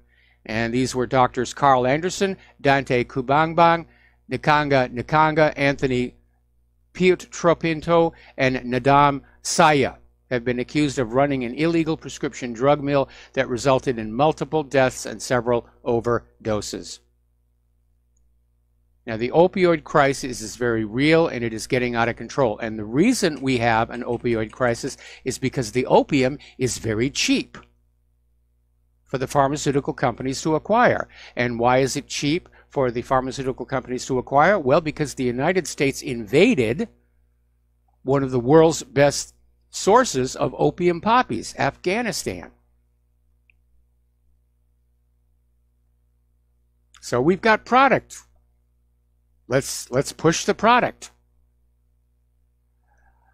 Over in Hungary, there's been a repeat of something that happened some years ago, where farm fields contaminated with GMO are being burned down. And this, of course, is an act of defiance against Monsanto and the United States. And basically, the planting of GMO crops is currently illegal in Hungary and in 26 other countries around the world. In at least 50 countries, GMOs are required to be labeled. Meanwhile, in America, the USDA has disallowed GMO labeling and is promoting the continued commercialization of genetically modified crops.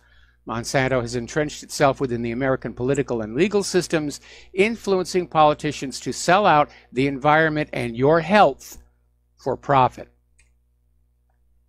And that's life underneath fascism. We got to take a break for commercials. Back after these few words. Aloha, America. Welcome back to our show. We're going to take one more phone call here, and that's from James in Ohio. Aloha, James. Welcome to the show. What's on your mind? Hi. Tomorrow, Trump's going to be in my town about a mile away from my home, so I sent you a link to a David Knight video from Friday where he interviews Alex Newman about NAFTA 2, and apparently it's like the globalist wish list. And the segment before that, he interviewed a guy about climate change and indicates Trump hasn't gotten us out of the UN climate change treaty either. So I was thinking about going up there and representing the view of the other group of people that wear black, wear all black, which is that it's beginning to look like the only way all these decisions and lack of decisions on Trump's part make sense is if we were being played from before the beginning. So I'll let you know Trump how is a that. disappointment. Trump is absolutely a disappointment. There's no question about it. Yeah, I do understand the principle of all the people who slavishly continue to follow him. You know, they're the low information voters now. Good phrase for them. Unfortunately, and again, I'm very glad Hillary did not win in 2016. I dread the fact that she may be running in 2020. But Trump has been a disappointment.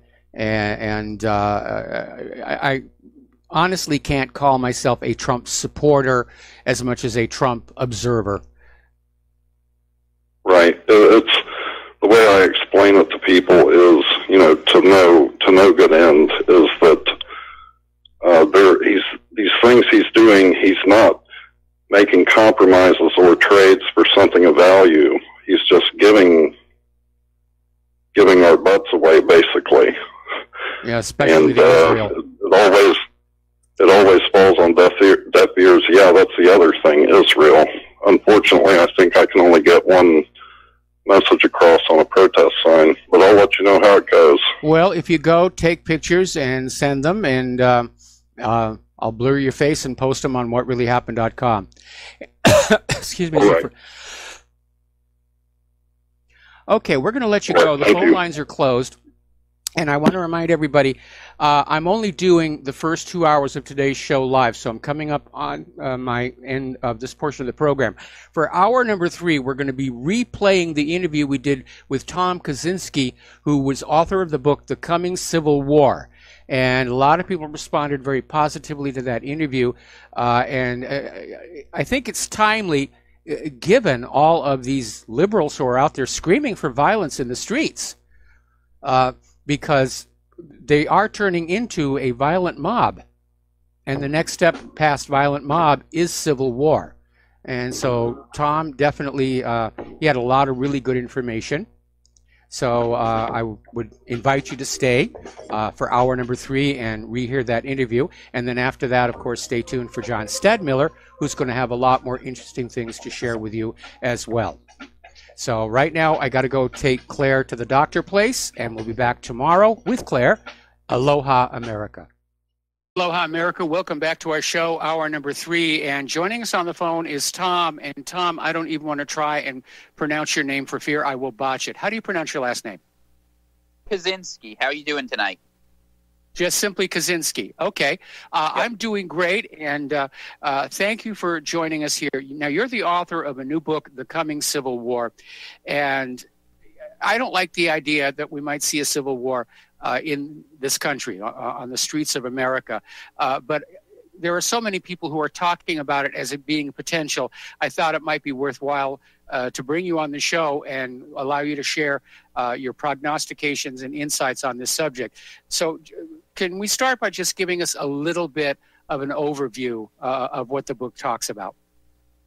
Sure. The book really goes into some of the reasons that are driving us into conflict. And the core thesis of the book is that we're already in a sort of cultural civil war where we have two rapidly dividing camps in America between people who think America was a good idea, who represent traditional heritage, identity, faiths, whatnot. You could call it the conservative faction if you like. And then you have a progressive faction that wants to unmake and undo America, that's committed to using government in every way, including ways that are far beyond a constitutional mandate to accomplish that. And they keep importing more people in from other countries and supporting open borders policies with the explicit intent of changing the population, to change the voting habits, to change the laws. And the sad thing is, my personal belief is you can't have a country where you are multicultural and have different ideas of what represents truth, beauty, and righteousness, where the population is perpetually divided against itself and have it hold together. So while I don't know if the civil war that emerges is going to be a hot military war, what I absolutely believe is that we need to get to a point as Americans as having one set of cultural ideals that is dominant. Otherwise, the country will not be able to sustain itself. I absolutely agree, and I think we're certainly heading for a period where we're going to see a lot of violence in the streets. I mean, look what happened to Ted Cruz at that restaurant, where liberals are literally being encouraged to confront on the border of violence conservatives. And at one point, did they cross the line where somebody gets seriously hurt, or worse, they get killed? And I'd like to find a way back from all of this, but it does seem as if both sides are intractable, or even more so, the liberals are caught up in this utopian fantasy that they can actually make a much better country if everybody just does things their way, which obviously I don't agree with. The whole idea of having a free country is that everybody's free to mind their own business and live their own lives as long as they're not hurting each other. But this totalitarian regime that seems to be emerging within our midst, it's going completely the other way. And there's a lot about modern liberalism which does remind me of the former Soviet Union in terms of constant surveillance, control over every little single aspect of our lives. We've gone from a society where you could do anything that you wanted if the government didn't forbid it, to a society where you can't do anything until the government gives you permission. And that's a bit of a shock. Now, for younger people, they may just think it's the way it's always been. When you're my age, you understand, no, in point of fact, we have lost a very great deal of what made the United States such a great nation. Yeah, I absolutely agree with that. It's funny you say that. The first book I wrote was called Someone Had to Say It, The Hidden History of How America Was Lost, and it went into exhaustive detail about how the subversion of American culture and American government was quite deliberate. And we see from the 60s onward the effort where the left took control of all the cultural centers of our country, whether it's professors on universities, whether it's the mainstream media, which started out with the press and the papers, or whether it's the big tech companies today. One of the things that makes it so difficult for us to compete is that we see more and more that right-wing voices are being isolated, that they're being demonetized, deplatformed, and all of the opportunities for us to have civic discourse and to debate issues logically are being shut down by the left, as they, having lost a battle of trying to do that the right way, have reached this point where they think the only way they can win is through censorship, control, and totalitarian efforts that are more reminiscent of Stalin than anything else. Yeah, very, very much so here. And it is a very one-sided discussion. And what was it John F. Kennedy used to say? When peaceful revolution becomes impossible, violent revolution becomes inevitable. And I think the logic behind that applies to this push toward a very divided society. And unlike the original Civil War, where there was a clearly demarcated line on which these were the good guys and these were the bad guys, depending upon your point of view, it's almost like the potential combatants in a new Civil War are blended together. They're homogenized.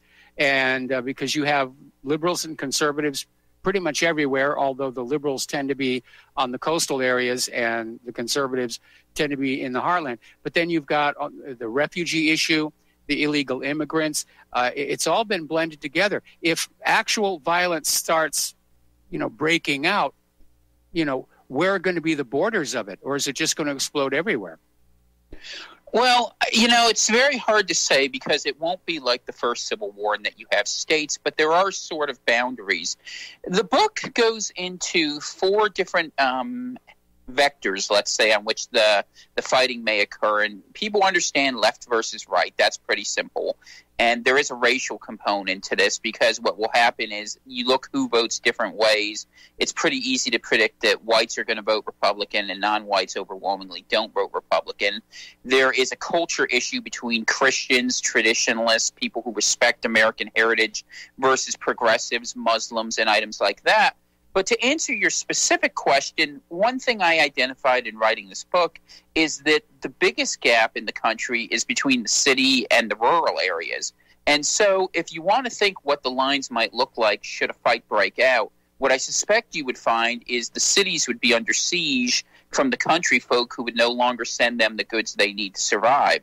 And if you look at it from a leftist perspective, just think about this for a second, because you were talking about Ted Cruz being assaulted. How many cities are basically in their own miniature form of secession now by refusing to deport people who do not belong there, by having illegal sanctuary city laws and having selective enforcement where if an Antifa hoodlum comes down and commits violence, they won't be prosecuted. But if a right-wing prayer warrior were to be indicted, he'll be thrown in jail for 10 years. It's crazy, but no one's calling this out because we're so used to looking at things at the federal level. We don't see the breakaway already happening below us between the culture, the universities, and these big cities that are overwhelmingly run and have been destroyed by Democrats. Yes. Yeah, you're absolutely right. And the same thing with the universities as well. I think one issue is that, unfortunately, and this was true even before the deplatforming began on social media, is that conservatives, by and large, tend to be kind of quiet people, whereas the liberals have been encouraged to just become more and more vocal, screaming, crying, whining, tantrum. And as a result, they tend to draw more attention to their particular position, and conservatives are kind of being left behind. Certainly the bias in the corporate media doesn't help that either. But I think conservatism is definitely underrepresented in the public consciousness right now.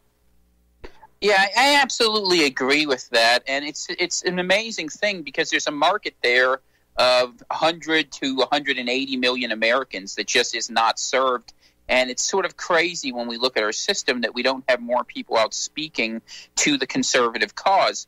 The good news is, though, that the liberal overreach that we see is really revealing how they would govern and how they like to rule. And I think a lot of people are being motivated now to stand up against what the left is offering. And in the short term, I'd have to say the terrible way in which Brett Kavanaugh is being slurred and slandered is going to wake up a lot of Republicans and conservatives who maybe got a little complacent with all the success that Trump was offering. And I think people need to realize we don't have the numbers or the time to just sit back and let things happen. We need to go ahead and do whatever we can to go ahead and ensure that this government has a workable majority and to use that majority in such a way to act aggressively. And I say that because the big fear that I have, having researched this carefully for the coming Civil War, is that if conservatives just sit back and let the left do for the next 30 years what they did for the last 30 years, our children will be living in Venezuela, and I don't think anybody wants that. Well, I would agree with you on that one. Our children may actually be sent to Venezuela sooner than that because they're talking invasion. But I digress. I think one of the things that we need to keep focus on, yes, the way that Kavanaugh is being treated is reflecting very badly on the Democrats. I'm concerned that they're convinced they're going to steal the election in November, and that's why they're willing to behave like this, because they don't think it's going to have an impact on them. But if the Republicans want to have a chance in the midterms, they got to stand up to the Democrats, and they've got to do it right now. If they don't push through the vote and confirm Kavanaugh right now, they'll be seen as bad and corrupt as the Democrats by the voters, and the advantage they have coming out of the confirmation hearing will be pretty much erased. And what's amazing is I'm not seeing any kind of really decisive leadership on the GOP side. Over on the Democrat side, you've got all these people who are out there whining and crying, like Maxine Waters and Dianne Feinstein. But on the conservative side, I understand they want to try and maintain a sense of decorum and dignity. And I also understand that people on the conservative side are being ignored pretty much by the media.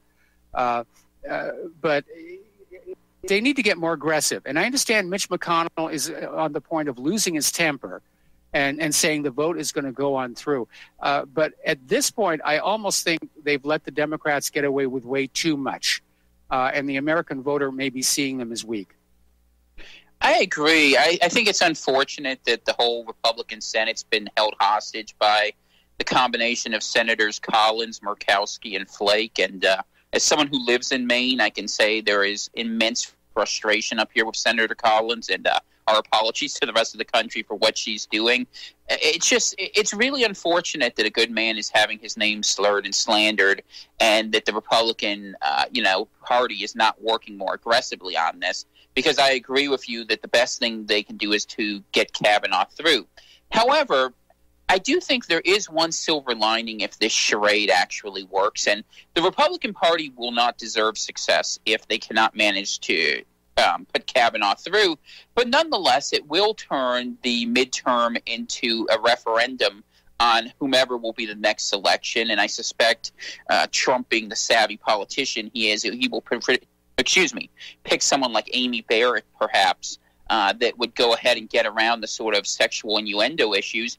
And if you think about it, in races like Missouri against McCaskill, Manchin in West Virginia, or Tester in Montana, even though I think it's bad for the country to have the court be so politicized that we turn midterm elections into referenda, it might not work against them, even though it should. And I guess it goes back to that old dictum, it's better to be lucky than good.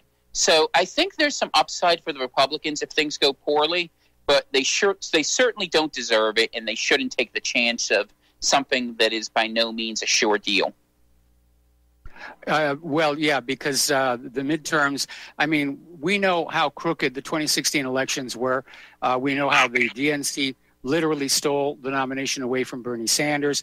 We watched how the Republican National Committee fought tooth and nail to keep Donald Trump from winning that nomination. And we also know there's a major problem, first of all, with election fraud itself, and with illegal immigrant voting. And I don't know if you're aware of this, but there's a brand new MIT Yale study that just came on out saying that the number of illegal immigrants currently in the United States of America is at 21 million. That's edging up on close to 10% of the population, and they're all going to be voting Democrat. And it astounds me.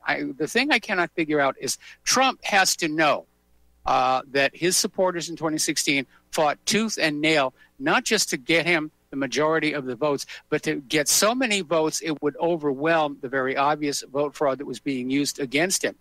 And knowing that election fraud is a problem, why has he not tackled this? I mean, he did start up that Election Integrity Commission, and then the commission went out to all these state election bureaus and ran into a brick wall, which right there is the giveaway. Something crooked is going on. So Trump just shuts it all down, and he hands election integrity to the Department of Homeland Security. All they're doing is saying we're going to make sure that nobody can hack into these electronic voting machines from Russia. But Russia isn't the one who was hacking into the electronic voting machines. It was much more local. So I don't understand why Trump doesn't realize that by not addressing this issue early on in his administration, he's handing the midterms to the Democrats, and he's going to be a one-term president. I think that one of the real tragedies of the Trump administration to this point has been the complete failure of the Department of Justice to do anything except serve as a hindrance to what they're trying to accomplish. You know, if we had had more effective leadership from Attorney General Sessions and all the other people beneath him, we could have been investigating these questions and acting upon them. And I think it's a real lost opportunity that needs to have been handled very differently. I agree with you 1,000% that immigration is the motivating issues for Republican voters. I think one reason that Trump hasn't done it to this point has to do with moderate Republicans in Congress who think that the old formula to try to centralize and try to get a certain percentage of, suburban female voters is the way to go. And unfortunately, Trump, in this case, is a little bit hostage to the Congress. And to be honest with you, most Republicans who I talk to personally are incredibly frustrated that while they liked the tax bill, they weren't able to get any nationalist action, which is to say the border wall, immigration reform, or even the repeal of Obamacare, which was something every one of the people there had campaigned on, accomplished. And while I don't know if it's going to lead to Trump being a one-term president, I think I'm a little more optimistic than maybe you are, just because of how abhorrent the left will be if they get in power and what they'll do.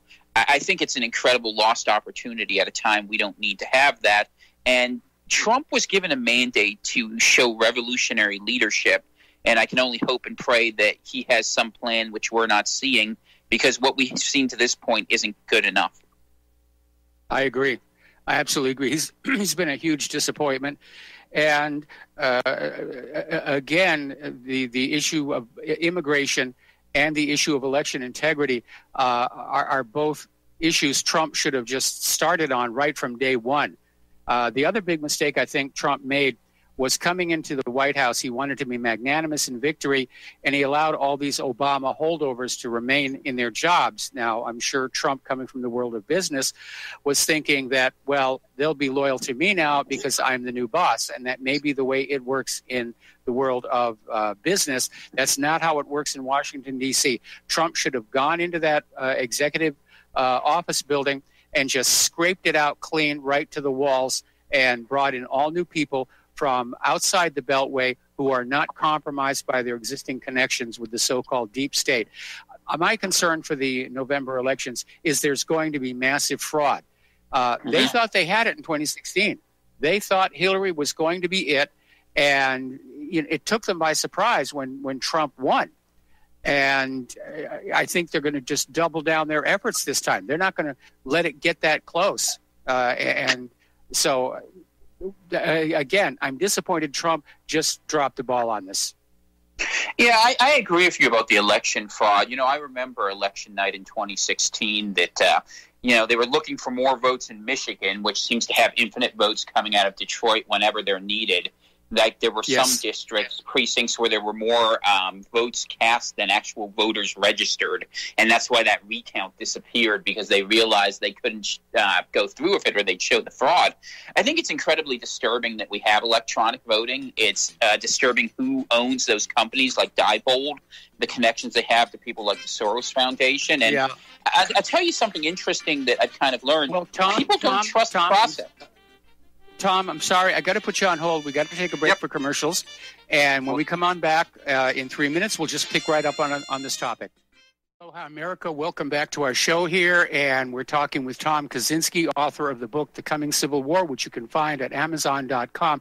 And Tom, before we get back to the issue of election fraud, we have a caller on the line with a question. Art off the grid. Aloha. Welcome to the show. What's on your mind today? Hey, Mike. I'm kind of curious. I agree with you. At this point, I am of the opinion that Trump is definitely going to be a one-term president because of what we've seen thus far. Yes, he's done a few little oddball thingies here and there, but nothing that anybody I know of has really benefited from. But the big thing that sticks in the craw of myself and others that I know are... One, he talked about draining the swamp, and as you stated, he goes in there and he keeps all these Obama holdovers. That's not draining the swamp. He talked about during the campaign he was going to, one of the first things he was going to do was have the Clintons and the Clinton Foundation investigated, and no sooner than he's declared the winner, he says, I think the Clintons have suffered enough, and he lets that one go. That was a big disappointment for a lot of people. And then he caves, and knowing full well, I would hope he would know, under the Constitution, he has the full authority to say, no, these people cannot come into the country, and he's got that authority to dictate, immigration. He's got that authority, but yet he does. Lets Congress bully him into backing off. Tom? Yeah, so I agree with what the caller is saying here, and I think a lot of people are frustrated with that. I think one of the problems that Trump had when he came in there is that, as you said, he tried to be too magnanimous. But I think another problem was, he didn't have control over anything in the federal bureaucracy. And I'm not apologizing for Trump, but I'm saying that he should have, maybe like Andrew Jackson, come in with his own team ready to go and just go ahead and do things. But if the Congress wasn't willing to appoint his cabinet officials, run with a kitchen cabinet. And I think people wanted that sort of revolutionary leadership from President Trump. They haven't gotten it, and sometimes, the perfect is the enemy of the good. It would have been good had he kicked all those swamp dwellers out, and now we're stuck playing games that they love and they know best that are just eating up the months of this administration. But I think this is the problem, right? So people are going to watch and see someone like Trump get in there, who I think was legitimate in his intentions, at least, to speak to reform, and see how badly he failed in terms of being able to accomplish it to this point, and then say, well, if we can't even have any success when we elect a president, what other options are left to us? And that's one of the premises of the book, which is that if the right wants to succeed, it's going to have to be very aggressive in acting against these institutions. Like, to be honest with you, the FBI, the CIA, all these entities, they deserve to be heavily examined. The Fed should be audited. These are things Republicans have been talking about for 10 or 15 years, yet no one ever seems to want to do it because the donor class, which goes ahead and puts in the Republicans in the House and Senate, basically is part of a uniparty type system that really isn't representing the conservative views that many Americans hold. Yeah, absolutely. And, a lot of us, like the group that I run in, we're pretty knowledgeable about this. And we understand, as Colonel Allen West of Florida once said, the President of the United States is the CEO of a corporation known as the United States. And one of the reasons why we threw our weight behind Trump was because we're looking at a businessman who knows how to run a business, and who better to run a massive corporation than someone whose entire life was built upon wheeling and dealing. And anybody knows, I grew up in several different businesses. Between my mom and dad, they owned several businesses as I was growing up. And I know what it's like when you buy a company and you come in and you take it over. The first thing you do is you flip the staff. That's number one on the agenda. You get rid of everyone who's been a problem and you replace them. And there's nothing wrong with running on a skeleton crew. In fact, a skeleton crew sometimes can be much more effective than a full staff. And this is what we were hoping for, and this is not what we've seen. Thanks, guys. Appreciate the dialogue, and I'm looking forward to the next half hour. All right. Well, thank you very much for the phone call, Art. And who was it who said that government governs best, that governs least? We have gone so far away from that wisdom, and government is huge, it's bloated, and sometimes it can't get out of its own way. More importantly, and this gets back to the FBI and the CIA and the Department of Justice, it's clearly factionalized with all of these various agencies thinking that really they should be in charge. And that's always been a risk with intelligence agencies. It goes all the way back to when the CIA was first being formed, and Harry Truman expressed his concerns about that as well.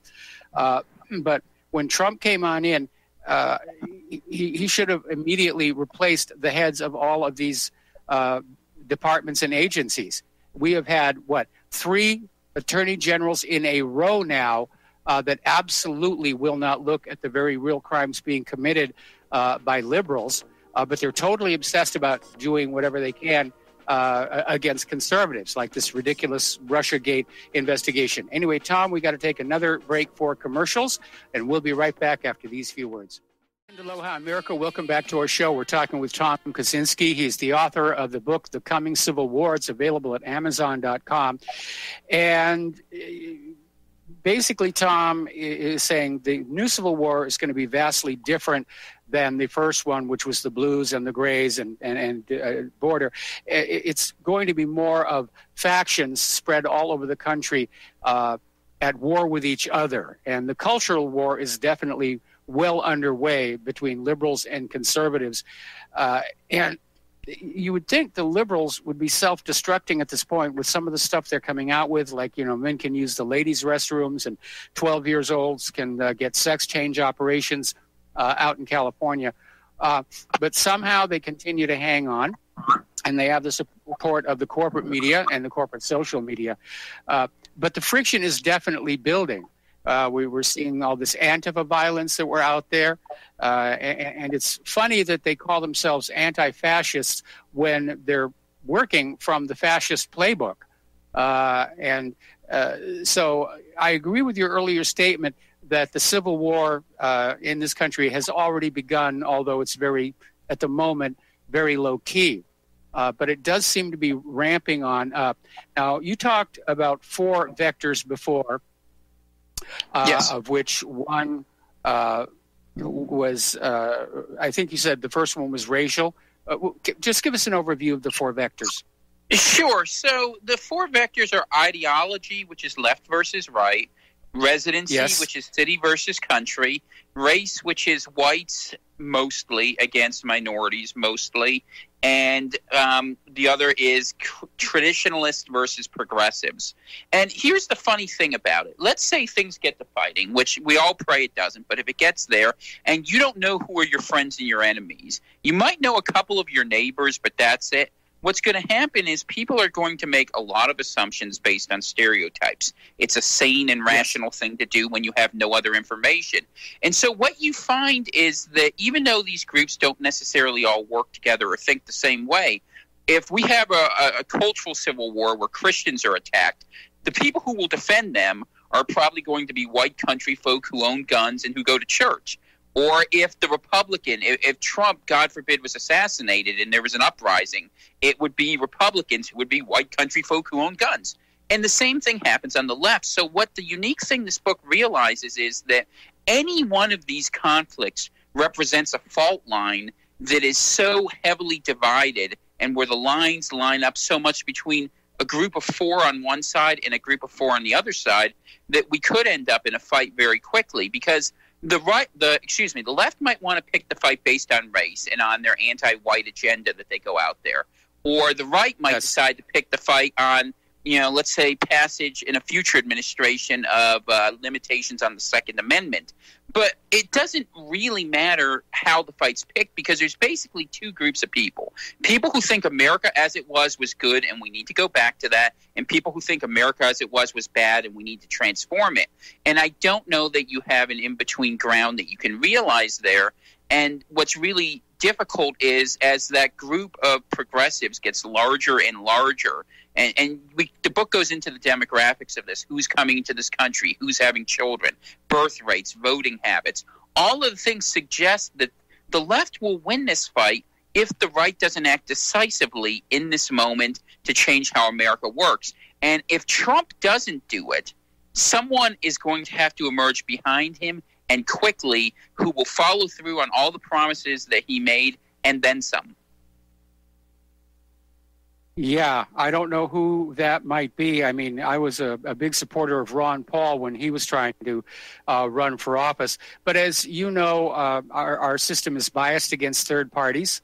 And now we find out, because of 2016, that the party machinery is biased against the voters. And I remember when this whole big stink about Bernie Sanders came on out, Dianne Feinstein said it's perfectly okay for the party leadership to pick the candidate. Well, then why bother having primaries? That's what I want to know. They're just maintaining the illusion that we, the people, still have some control. But it's party politics. Again, like the old Soviet Union, the party picked the candidate, and by the time voters got to vote on anything, it was already decided. And we're seeing exactly the same system here. And as far as that middle ground goes, I think there could have been a middle ground. I'm obviously, raised in New England, raised conservative. But there are some things I think, progressives had some good ideas. I think the crisis that the left is facing today is they're out of really good ideas. And that's why they're coming up with all this wacko nonsense about, gender fluidity, and restrooms and this constant victimhood of just trying to find things to be offended about so they can go on the attack to try and silence conservatives because they've run out of ideas. But in the middle of it all, it does feel like our society is tearing itself apart, because when you have two parties and they have an election and everybody honors the result of the election, then you have a country. But if you have an election and the losing party is saying, no, we don't accept it, we're going to try and tear it down, then you are hovering at the edge of anarchy. And we saw since the Trump victory, they were having riots in cities. They've come up with this Russian nonsense. They're talking about the 25th Amendment. They are openly trying to bring down the duly elected president of the United States of America, and conservatives ought to be really outraged and voicing that outrage, because whether you agree with Trump or not, and I'll be the first to say I'm very disappointed in him, he did win the election. And we're supposed to be a nation that plays by the rules. But we seem to have lost that, primarily on the left as well. And we're seeing it again with this abysmal way that Kavanaugh is being treated, where Hawaii's Mazie Hirono was literally out there saying, no, we don't need a presumption of innocence. He doesn't get that. Forget due process. The word of the accuser is enough, and we've got to get rid of him. And they're just frothing at the mouth, trying to find some way to either get him out of there or delay his confirmation until after the first of the year, on their assurance they'll then be in control of the Senate. Well, I think there's a lot of really good points you made there, and I want to unpack two specifically. Number one is why they have these crazy social agendas.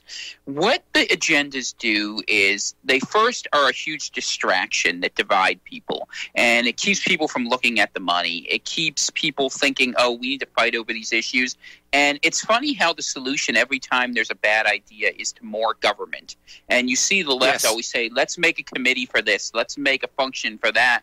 And the government now is involved in so many aspects of our lives that are, beyond even just constitutional authority, are completely beyond common sense.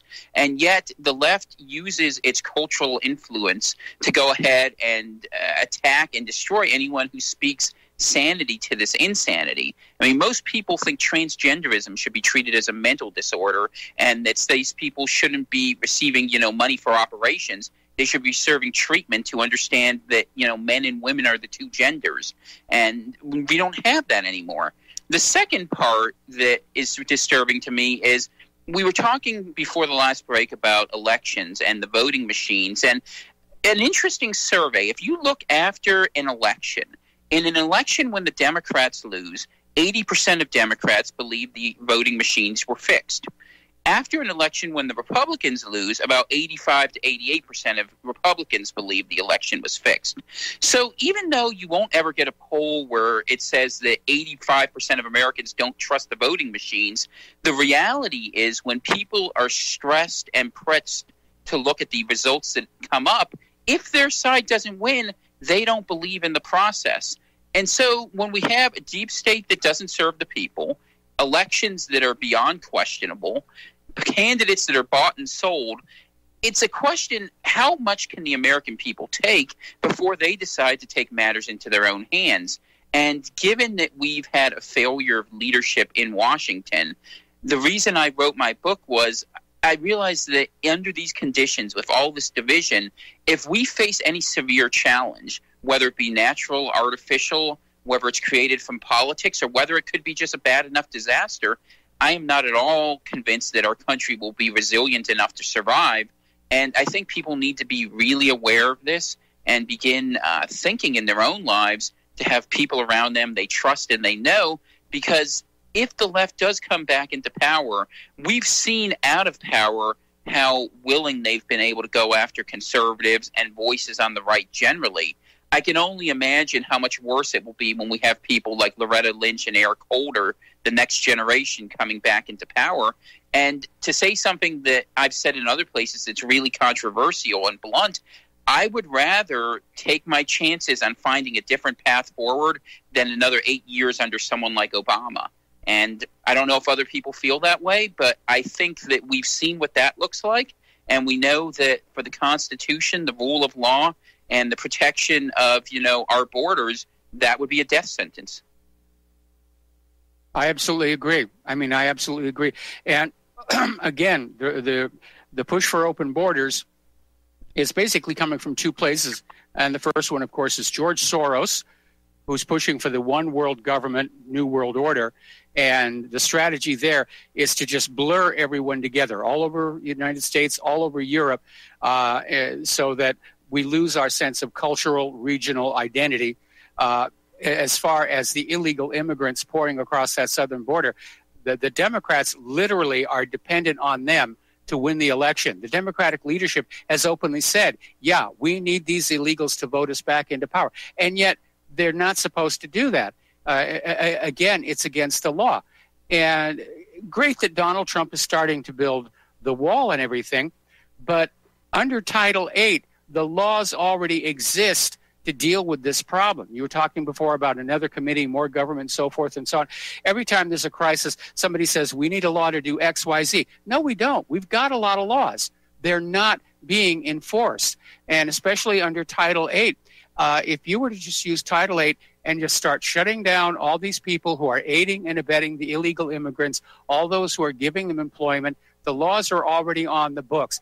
And as far as the secessionist cities and states that are running the sanctuary cities, there's a section of Title VIII there where these mayors and governors can be arrested and thrown in jail. Now, is this issue going to lead to a point where we might actually see states start to secede over these different points of view? We know there's been a lot of talk about it in California. We know that Texas has been flirting with secession for a long time. We've got an independence movement going here in Hawaii, and I understand there's one up in Alaska, because we're all kind of getting fed up with all this nonsense coming out of, Sodom on the Potomac. Well, and I'll tell you the truth, there are people who think that way up here in northern New England as well, because everyone is questioning why we keep investing all of our effort and energy into a system that just isn't working. And, with respect to the sanctuary cities and the people who are, existing in violation of Title VIII, I think that most Republicans and conservatives would support the Trump administration if they went ahead and took action against those officials which are not doing their lawful duty. But, this is the problem when the right comes into power. The left, when they come to power, are ruthless in how they go about, using it. And when the right comes into power, it refuses to act. And if we continue fighting on the back foot, I don't see how we can actually win this thing. The laws exist on a reason. There is a popular mandate to go ahead and enforce the borders. We need to go ahead and do that. And, the idea of having more government is totally the wrong way to go about it. And if, we need to empower the states, whatever we need to do, that's fine. But if all we're going to do is continually go back and forth and play ping pong in Washington while people are getting rich, I think people in every part of this country are right to ask, why are we invested in a system that isn't working for the benefit of the people? Well, you've touched on an important point there, because underneath all of the ideology, underneath Trump's obvious failings, the reality is that there is unprecedented degrees of corruption throughout the entire federal government. And we keep seeing this over and over again. The same players keep coming on back. We know that there should have been a full investigation of the Hillary Clinton email server issue. There should have been a full audit of the Clinton Foundation, which, by the way, fails to qualify for a 501c3 tax-exempt organization. But again, we have seen James Comey and Loretta Lynch and all these people who are openly protecting this dark heart of our United States. And the corruption of the Clintons, of course, goes all the way back to mid-1980s in Arkansas, when Bill Clinton, as governor, was overseeing the U.S. end of the gun and drug running operation run by the CIA into Nicaragua. And everybody got rich along the way, and it's one of the big, deep, dark secrets of history. But because the Clintons have so many of these deep, dark secrets, they're virtually untouchable. But meanwhile, you've seen the machinery of government just go after Donald Trump on a myth, a fabrication, this Russian dossier, which turned out to be completely bogus. And Robert Mueller has been trying to find some way to link Trump with Russia for over a year and a half, millions of dollars involved, and he hasn't found it. And it's time for him to go. And, of course, the liberals want him to keep that investigation going so they can campaign on it in the coming months. Well, absolutely. And, I think the other reason why we saw the Russia probe, to be honest with you, is to cover what the Democrats did themselves. You look at the sale to Uranium One of 20% of the United States uranium to Russia. You look at President Obama, his famous hot mic, where he was talking to Medvedev and saying, I'll have more ability to do things after the election. I think that if we were going to look and see who got goods from Russia, and not just Russia, but to be honest with you, I think China is even a bigger threat. The Democratic Party has long been corrupt and has been doing some things that have been very questionable. And I agree with you about the Clintons. This whole thing goes back to Mena, Arkansas. And, it's no accident that, in Oklahoma City, that all the stuff for the Whitewater investigation, which everyone's forgotten 30 years after the fact, was still there. There's a trail of bodies behind that family and behind the whole deep state. And that's what really disgusts people. Let's look at what happened to Seth Rich. Let's ask some of these questions, but we don't even have the courage to do that. And to tell you the truth, it doesn't happen because too many in the Republicans have been part of the same problem. You said you were a Ron Paul guy, and I worked for Ron Paul in 2008, so we have that in common. You'll remember back in 2012 the tricks that the Romney people played at the Republican National Convention then, where they basically rigged the whole system against him. This is the deep state. Yeah, that's the deep state. Okay, Tom, we got to take one more break for commercials. We'll be back with the last segment of our program after these few words. Aloha, America. Welcome back to our show. Last segment of our program today. We're finishing up here with Tom Kaczynski. He's the author of the book, The Coming Civil War. It's available at Amazon.com. And Tom, there's a lot of good information you shared with us where, unfortunately, I'm going to have to agree with you that we may, in fact, be a lot closer to a major civil disruption than I was hoping to be the case. And you're right. It could break along any one of these lines: ideological, economic, immigration. It almost seems like it's only a matter of time before it's going to come apart. But I think one thing is very obvious, that despite its worldwide attacks on country after country after country, the reality is the United States is a dying empire lashing out in its death throes. And I don't think the United States could survive a new civil war, that it would balkanize. And that might be a better choice than going into a world war with the risk of nuclear weapons, which would be a bad day for everybody. So we've got about 3 minutes now for you to sum up to our listeners. Anything you want to share with them? Yeah, I thank you for having me on, first of all. And to give people a little bit of optimism, I would just say that even though things do look very difficult, a lot of people want to believe in America. And if the right organizes itself and acts intelligently in the next 10 years, there's hope. We control the presidency. We still control the Congress. We control the judiciary. The military supports us. And most of the productive states and productive areas of this country are behind this. What has been lacking is not the ability of the majority, but just the vision and willingness to go ahead and do what's needed to take power. That's a difficult thing to say because it's going to force us to go to some very uncomfortable places where we can't do things the way we used to do them. Whether people would prefer that or to just let things die under the old rules is a question others will have to take. The books are designed to be easy to read. There's a lot of good factual information. Like you said, Amazon.com. Please check out my writing. Also, my website is www.nationalright.us. It's an effort to unite all the different parts of the right so that we can be together and we can mitigate the risk.